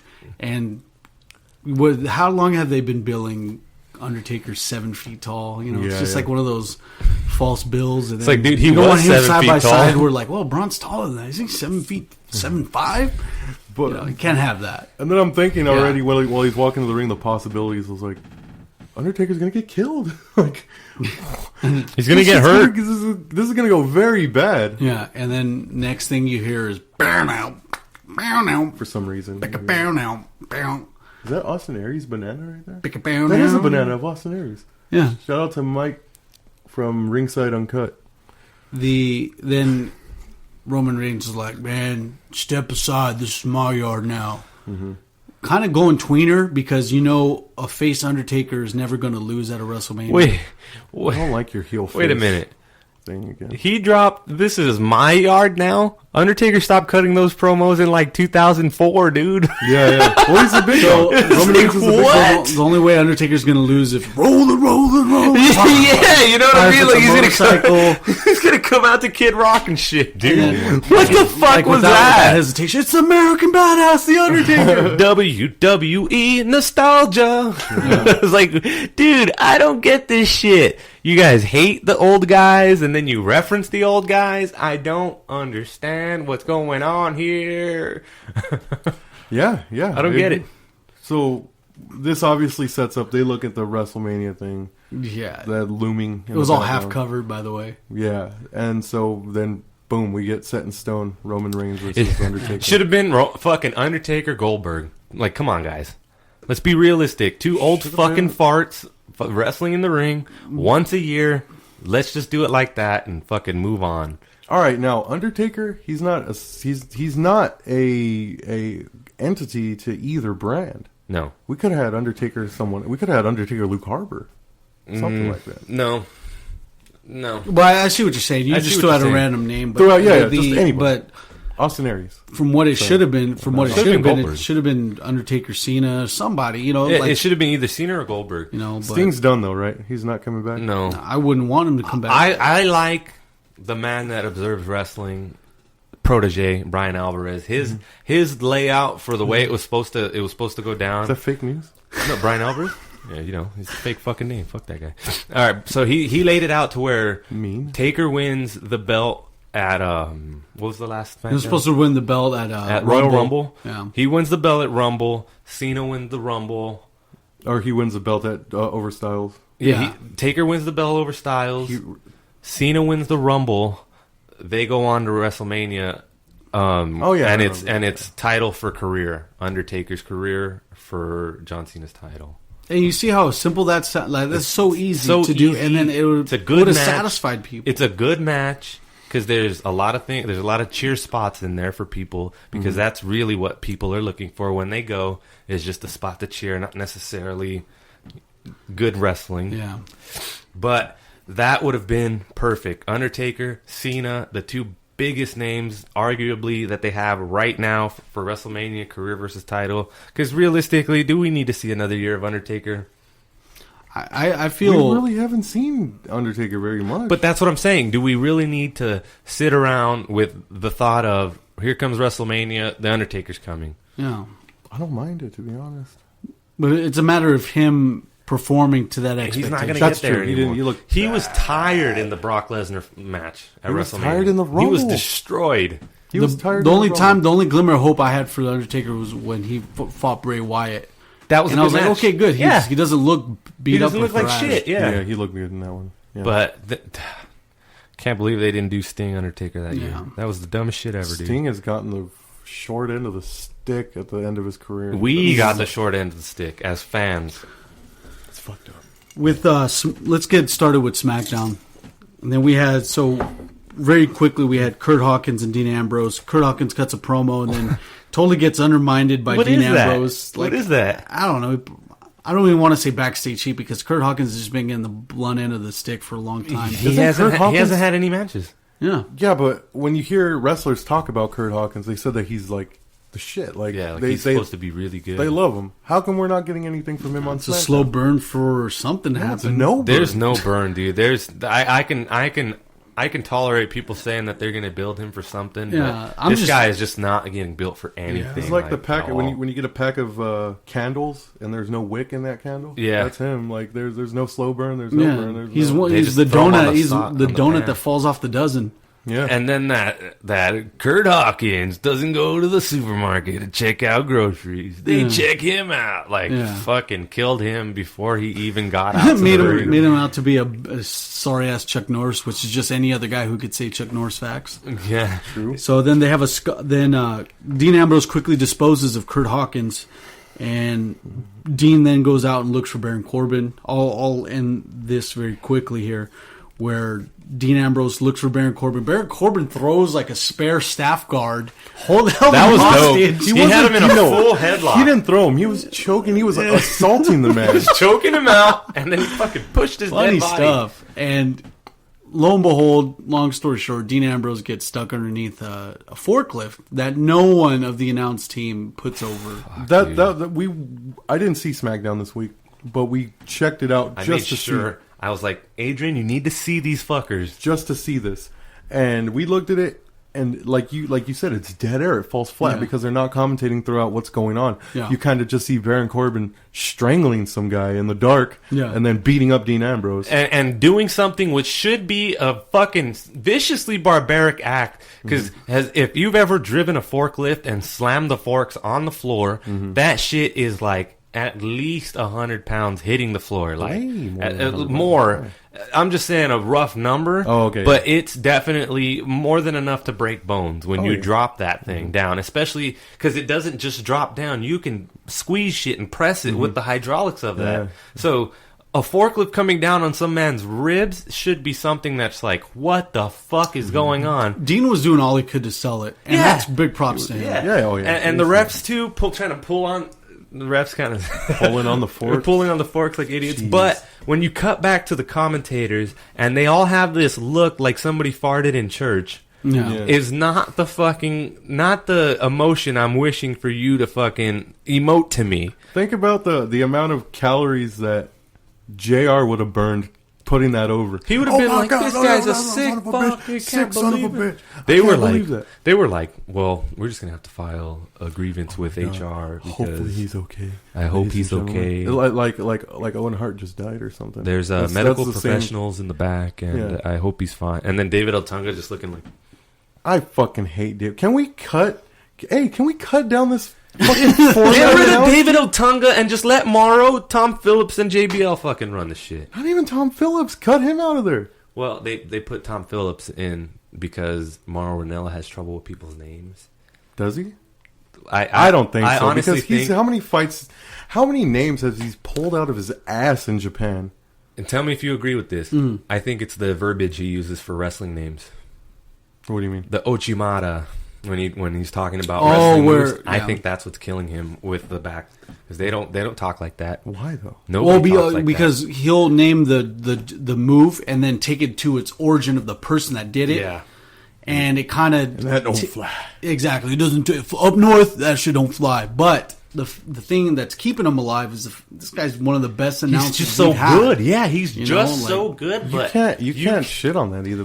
Give the man props for his research and how much his wealth of knowledge that this guy is. And I honestly, and this is the best assessment I think I can give for Mauro Ranallo, is that he is so good, but he doesn't fit their mold.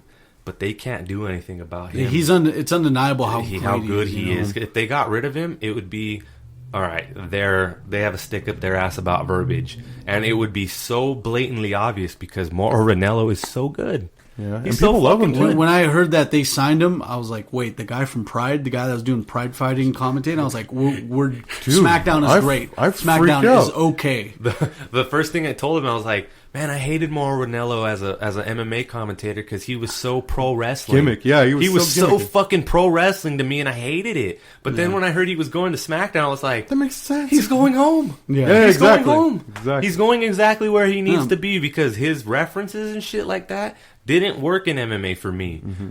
But they work in wrestling. But like this whole Tom Phillips, and they're shoving it up his ass because they don't like the way he does it. Tom Phillips. Yeah, they're not giving Tom Phillips the face fucking he deserves. He needs to. Can somebody let Tom Phillips fuck them in the face, please? Please. I'm with you guys on that. It looks people, they have to scoot in to fit that commentary booth, and as it is, Tom Phillips is like with his notes like next on SmackDown. Tom Phillips is there in his like gym shorts, and you can see the gym shorts because they're not cut off at the commentary booth. But no joke. Someone took a picture, and it had to have been a joke, like a rib on the people in the truck or something. It was Phillips, Atunga, JBL, Morrow. There was like a Mojo Rowley, or they had a tag team on there, and there's like fucking 7 people. 7 people in the booth. That's terrible. 6 people. It's why is there so much? Like, what the hell are you guys doing? Cut this down. David Otunga doesn't need to be there. All he is there for a pop culture reference for his wife. Yeah, and he's running out. I think he's running out I think he's just running out his contract. No, I think he's token black. He's token black. That's why. What's his name? The other dude. Fuck. Byron Saxon's on the other team. He's token black. Because every time they had an announcement for Black History Month, they would cut to them, and literally that's pretty much all it is. You know what's funny about the Black History Month thing? They have those segments where they'll cut to the black wrestlers, and then they'll put over the history. It's so funny. Like, why hasn't a black person inspired me? I'm a Mexican guy. Yeah. Who's to say a black person didn't inspire me? What the fuck? Why can't I talk about black people? Yeah, that's funny. but what I get a kick out of it is they'll have Cedric Alexander, they'll have Apollo Crews, they'll have name any other new superstar. They're like, Jack Johnson, he was the greatest. Or they'll number 42 they retired that number, and then you get someone like Kofi. He's like, man, history like this, and this, and then they do that, and then he was like one of the greatest of all time. And then you really see the skill between generations of wrestlers. Jackie Robinson was number 42. Exactly. It was hilarious. Oh my god! I'm like, dude, this is where you see your talent and see where they. Jason Jordan was like, he needed some glasses. Jason Jordan was. Dude, Apollo Crews was sweating. He was like, I gotta prove I'm black right now. There's a heat lamp and then the lines next to him. Yeah. That was funny. Apollo Crews, the next time they come back to him, he has glass. He has the Bret Hart glasses. He's like, yeah. So this is what happens. Well, Jackie Robinson, man, homeboy is nice. Nice. Homeboy is nice. Yeah. Oh man. It goes to then they have the next segment after this Baron Corbin debacle where he almost killed Dean Ambrose. Which would have been awesome If he had killed it been, him? had it been handled right. Oh, yeah. Attitude Era style. It would have been an Easter egg, the best Easter egg you could do. Commentating. Just better commentating. I get when if you're gonna not... have 4 people, there better be good commentators. Look, I get when you're not talking when somebody's cutting a promo, but when there's action going on in the back, who am I watching this with? Mm-hmm. I'm watching it with the commentators. They're the main people I watch wrestling with every single time I watch wrestling. When you hear nothing if we did nothing on this podcast for like 5 or 10 seconds, it'd be dead air.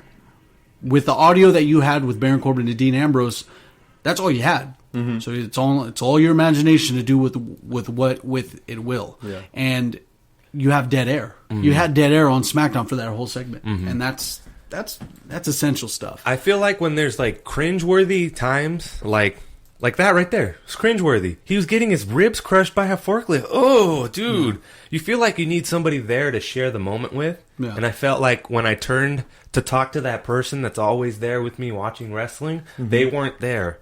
You know what I mean? They were on their phone or just like, fuck you, whatever, I'm not paying attention. But it's like, dude, JR and the King, JR and Paul Heyman, Michael Cole and Taz, they always watched wrestling with me. Yeah. I don't feel like these dudes are watching wrestling with me. That's a good point. At all. That's a good point. I don't feel like... There is a disconnect when you mention that. I mean, just keep it to 2 people at least. That's all.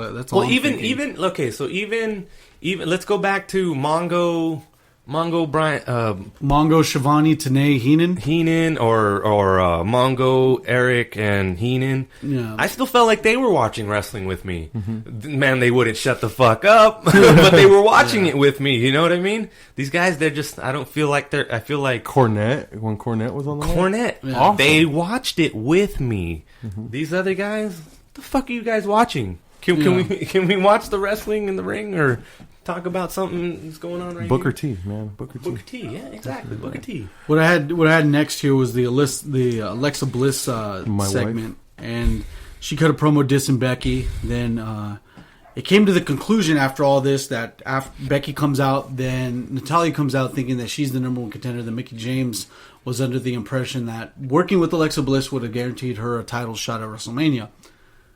This all it was all clusterfuck until Daniel Bryan comes out and says, you know what? All y'all's is fighting. Mm-hmm. He didn't say it like that because that's not how Daniel Bryan talks. Yeah. But he's like, listen here, players. Listen, players. You guys are going to all go at it. All the women in the women's SmackDown division are going to battle it out at WrestleMania, which leaves me with the impression that Eva Marie's going to come back because it's under that little fine print that you hear that anybody she can come back, steal the show, like comes out last, like sneaks out and takes it on the grandest stage to get the most heat. Yeah, way to put the title over. Anybody can challenge for it. Yeah, open challenge. You gotta anybody. respect that belt. Like, you can't be the Rock and just flang that belt any which way you want. You gotta respect the belt. Put some respect on that belt, man. Put some respect on the titles. That's all for real. Can we get some serious fucking contenders for this belt and not just anybody want a shot at this thing? It's open. The most important points that we had here on SmackDown Live after that was a teaser that Eric Rowan was going to be coming back because he actually was able to recover the burnt remains of Sister Abigail's carcass that Randy Orton burned at the shack, Love Shack. I like that potential Wyatt family with Eric Rowan, Bray Wyatt, and the Sister Abigail. That seems like a cool little Wyatt family. Where Sanity comes out and joins the Wyatt family or something. I don't know. But because they're basically both the same thing. Or have them possess Nikki Cross, like have Sanity come out, the Wyatt family possesses Nikki Cross as the symbiote to be Sister Abigail. That'd be cool. I just observe wrestling. Big Damo, really a Wyatt. Yeah. Is his name Damo or Damo? Damian Killian is his real name. His shooter real name. His Hunter Hearst helmet. Yeah. His Hunter Hearst Helmsley. They were calling him Damo, like when he first came on. I thought it was Damo, and then I heard Damo. In Evolve was Damo, right? Yeah, and then Damo is WCPW. Yeah, so it's like the whole Rhino thing. Rhino with an I, Rhino with a Y. Yeah, Rhino with a Z when he goes back to ECW. Yeah, so that's what it's like. Because I was getting confused too. I was like, is Big Damo or Big Damo? When they called him Damo? I like Damo. When they called him Damo, or Damo, Damo. When they called him Damo, it ruined it for me. It ruined his name for me. Yeah. Because it reminded me of that scene in Joe Dirt when he goes back to their house. Yeah. And they're not there, and he sees a fucking mushmouth guy outside. He's like, "Where's my family?" He's like, "Damo." Damo. And then he tells him, what does he tell him? Man, home is where you make it. Yeah, he's like, my family moved here. And he's like, no. Home is where you make it. Home, where you make it. Everybody know that. Goddamn, boy. Classic. I fucking watched Joe Dirt like 100 times just for that scene. Damo. Can't do it. The next one we had after that was then the Cena and Ellsworth segment, which then evolved to Carmelsworth and the Dr. Thugonomics James Ellsworth. The I fucking hate this. Cena and Nikki Bella come out. They both do the pair of in the match that they had. They ended up doing the pair of STOs and then the the 5-knuckle shuffle. And then they both had their finishers. Fuck John Cena. And then Maurice and Miz come out to disrupt the match as announcers, and they pull him out and beat the shit out of him. Exactly, and which leads us to believe that they're going to do that tag team. They're going to use one of the most over guys in the company's history as just a tag team partner at WrestleMania. Take a little break this WrestleMania. I know, John. sitting it out. I like it because I guess Nikki is getting her last hurrah because there's talks of her retiring. Yeah, so that's pretty cool to give somebody something that they wanted to do as like a dream thing. I always have respect for that, like Mick Foley being in the main event of WrestleMania. Yeah. Granted, it wasn't just him one-on-one. It was a fatal four. Yeah, it was a fatal four-way, but still, like he got that. And to see Nikki Bella be able to tag with Cena, and you can just kind of see it in her face. She's like, she's happy. She's like, I'm doing this with him. Like, I love this. Yeah, I like that.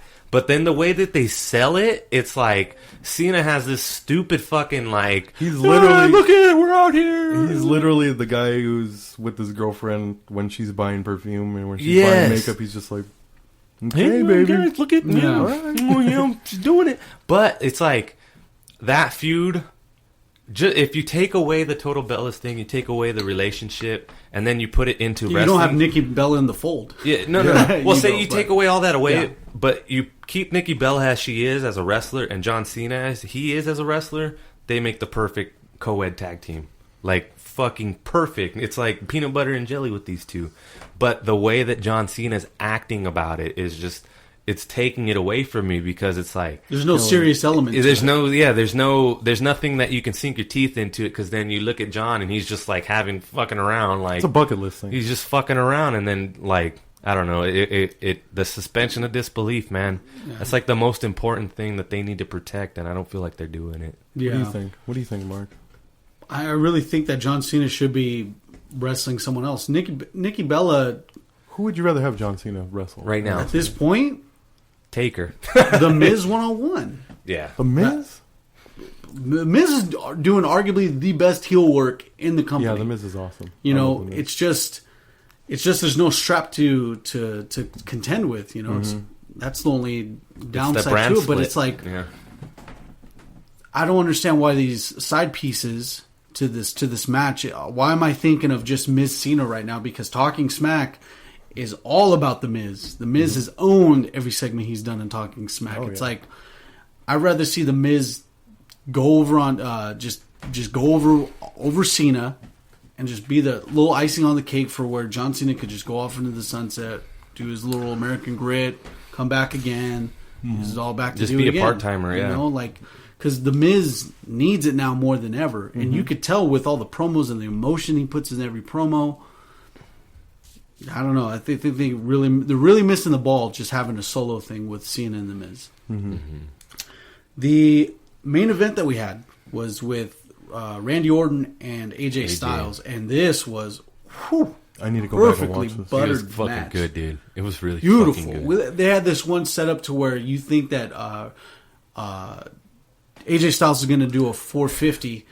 No. Phenomenal forearm. Oh, it was a phenomenal form. He was prepping for the phenomenal form. It's either one of those two on that when I see that. But then you see that the Randy Orton's getting an RKO ready. Yeah. Then he feints it. He basically comes back down. because he's already all the way up, Yeah. but then he comes back down like a seamless move. Like gravity. Gravity forgot him for You 2 would have seconds. swore. dude. You would have swore it was like a GIF. Yeah, the way dude, he was it doing looked it in crazy. I actually seen the gif of that. It's badass. Huge ovation. This is like a masterpiece of a match, and then ends up happening. Randy Orton beats AJ Styles 1, 2, 3 in the ring. So beautiful sequence. Really? And- the sequence was fucking awesome, dude. And that's great for Randy Orton because it keeps his name elevated by beating AJ Styles, who's doing the best 1 year debuts I've ever seen ever happen. That match in the should have history been the this main business. event of WrestleMania. And What, Orton and Styles? now it's gonna be, Wait, what the hell happened with last week where Orton said, Well, you gotta watch it. "Oh, okay," Yeah. because he relinquished his title Yeah. shot, and then he said, "See you at WrestleMania." See, that's the shoehorn that takes your suspension of disbelief out of Well, it. it's like, because what the- they it- just slammed this storyline into you. Like they literally they had an idea and they changed their mind last second.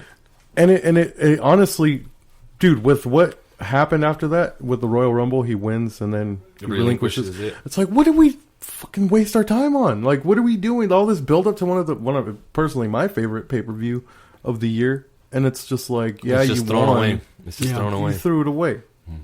It's so stupid. Like that should be. but now he had. Luckily, he has that opportunity again. But Back. he didn't have to do it twice. He didn't need to.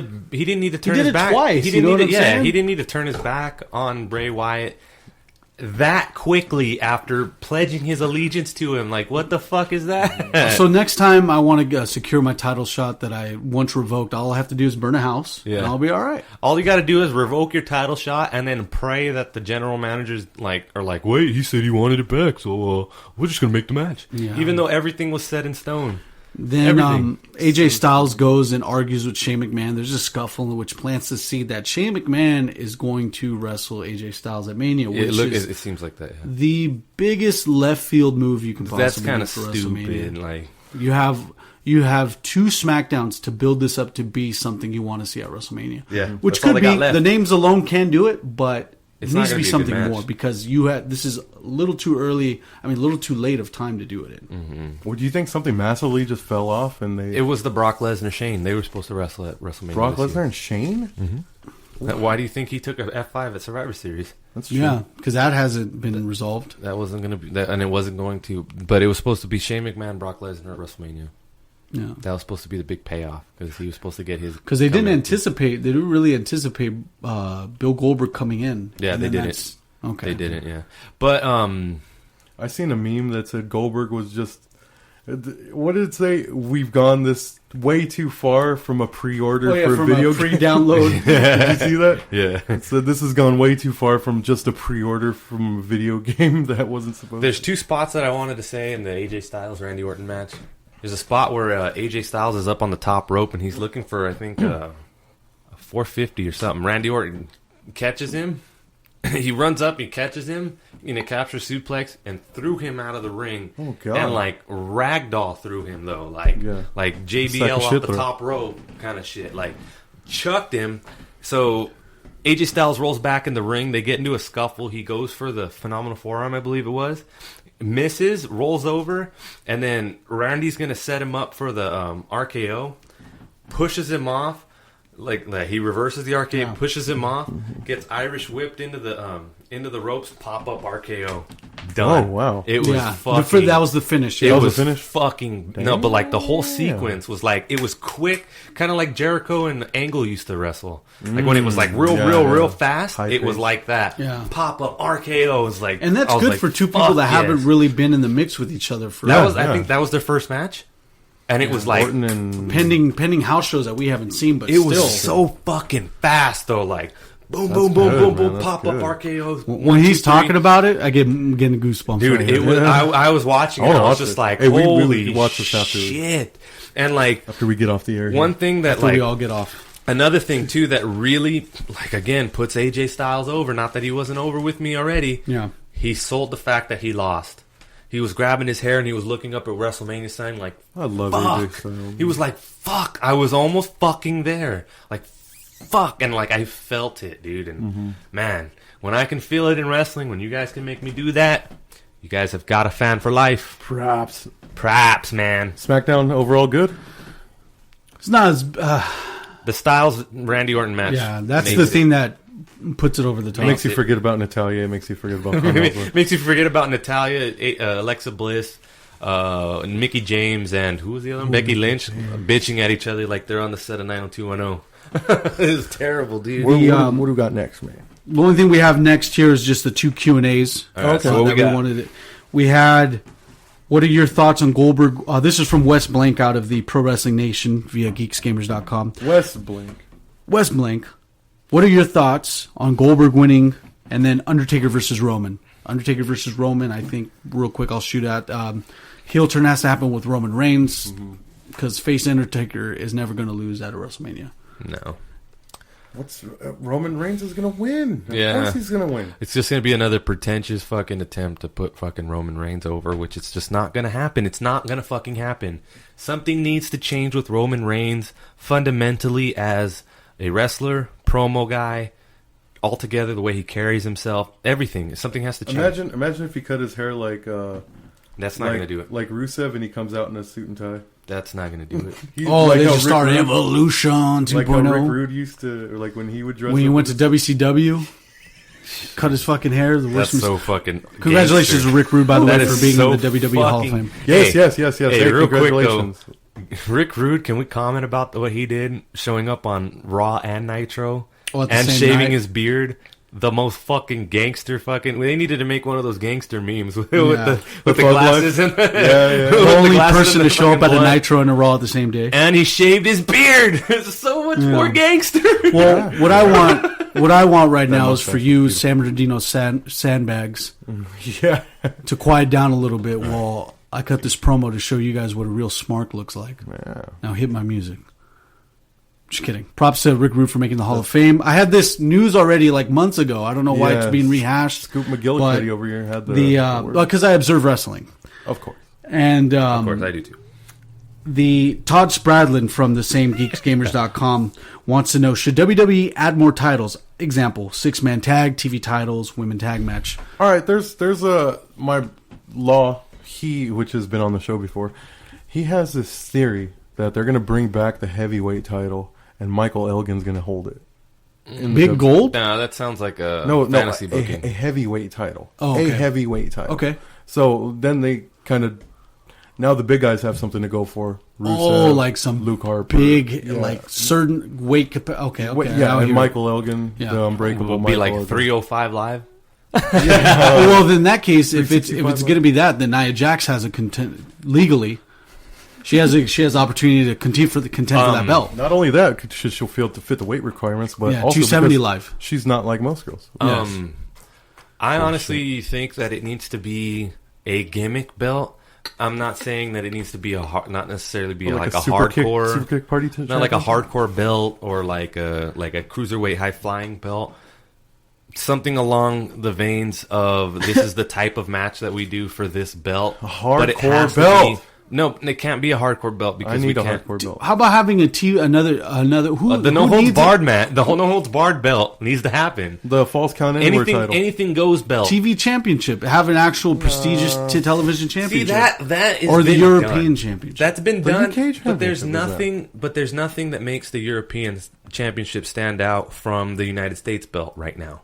It has to be something gimmick, but it has to be done. To give a mid-carders it has to be done right in a way that the mid-carders can stand out the way like Rhino did or Steve Blackman. Oh, see, you owe me a Coke. Exactly. There you go. There you have it, dude. Marks, both Marks. There's 2 Marks on today's show. We want to definitely thank you guys once again for participating in 2 Smarks and a Mark. Oh, hold on, man. What do you want to get off? The Broken Brilliance won the Ring of Honor tag team titles. Oh yeah, no, you're right. How did we not get to that? Because we only had the Q&As to take care of. But briefly, expect the Hardys at WrestleMania. Okay, now they apparently signed a deal, the most lucrative deal in the Honorable Rings history. Yeah, and which happens to end April 1st. WrestleMania is April 2nd. Y'all motherfuckers better pay attention. Their event's only, Stay 70 woke. miles away? Stay woke. The difference between both, and it's in Orlando, the same state, the next day, they're just, boom, there. Easy money. Easy. And if you keep the broken, at least the broken gimmick, and whatever the hell Vince wants to do, just keep broken Matt Hardy broken, and keep Brother Nero broken. Which, if they can take it to Ring of Honor, I'm pretty sure they can take it to WWE. He owns it. He owns it? He owns intellectual property. He owns it outright. He filed for copyright on that. He outright. Brother Nero, everything. He owns all of it. So, smartest move. I didn't watch. Yeah, like The Rock. Yeah. The Rock was like, seriously, the smartest motherfucking guy ever, dude. To hold on to that moniker? Are you fucking kidding me? You think he'd be the sexiest man alive if he wasn't called The Rock?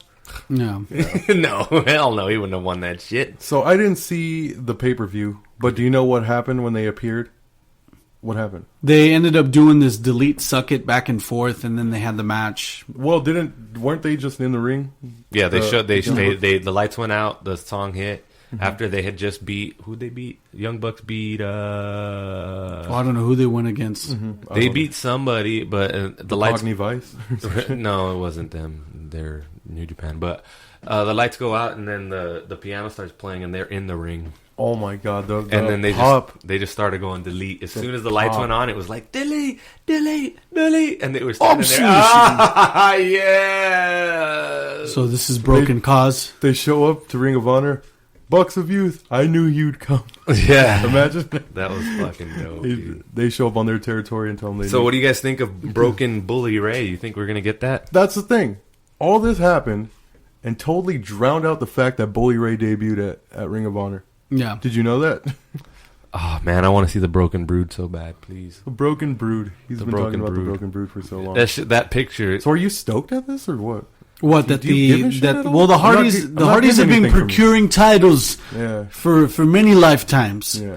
But they won the Through what was time it and the space. the Mexican titles of the world. Yeah. They went to Conan's promotion, got those titles. The Crash promotion, yeah. They even got they got a bunch of titles already. So I was very surprised when they actually beat the Young Bucks for those titles. But the Young Bucks crying about it afterwards. We can't wear these. We can't wear these. Yeah. I love these tights. These are my favorite tights, man. Love it, man. But they're still Super Kick Party champions. So. Yes. So don't so fucking awesome. expect this to be just a brief one of the many procurements that the Broken Brilliance is going to acquire throughout his time. I picture him. He's going to be entertaining the world. Oh, okay. With wrestling. Entertaining the world. With wrestling. Yeah, with wrestling. Very soon. That's because the gap between those 2 days and how being so close away for them not taking other dates. I observe wrestling, so I think that they're going to be in WWE real soon. So I want to see book them. it. Who do you see them against? Who do you see them against? Enzo and Cass. The day of new. The day of Enzo new. and Cass, they win the titles the day of. Because Enzo and Cass are realistically the only two guys that can. We are the most hardest of you soft men. Oh yes. Oh yeah, they're not gonna... certification of the G. I'm here to certify one of your letters. I am here to certify the unteachable. There's so many ways you can do that, and it's gold every single time. Let's have that. I want to see the boys of Hardy. Mm-hmm. Oh, they're going to be Hardy Boyz. Yeah. Don't get Team it twisted. Extreme. The Hardy Boyz are coming back. It's going to be Broken Team Extreme. Brilliance. It's not going to be the Broken Hardy. You don't think they're going to keep that gimmick? Whoa, hold on. There was a article I came across that said that Lita had wrestled pretty recently. Mm-hmm. Imagine that. They won't do it. They won't do Broken it. Lita? With Amy Dumas? They won't do it. My Dude, there's girl, too much bad blood there, she dog. was wearing a Dillinger Escape Plan shirt on one of the pre-shows. Homegirl blew his best friend, bro. Oh, I listened to that. That's pretty dirty, though. Like, it's real. And it was real, too. That's fucked up. It's a shoot. Lita she fucked Edge. She fucked Edge. All right, don't say that. Don't say that. I want to. They worked themselves into a shoot there. Yeah. They really did. All right, storylines blend in too close, you know what I'm saying? My Theo Aaron told me about that. All right, let's lead to the finish here. We're getting sweaty. I want to thank you guys for listening to Two Smarks A Mark, a subsidiary of Pay-Per-Review Wrestling Podcast. I want to thank my special guests, Craze and Cause, for coming along with me on this journey. I want to thank Bad Moon Studios for having us here at their humble abode. And I want to wish you guys a good night. Take care of yourselves and each other.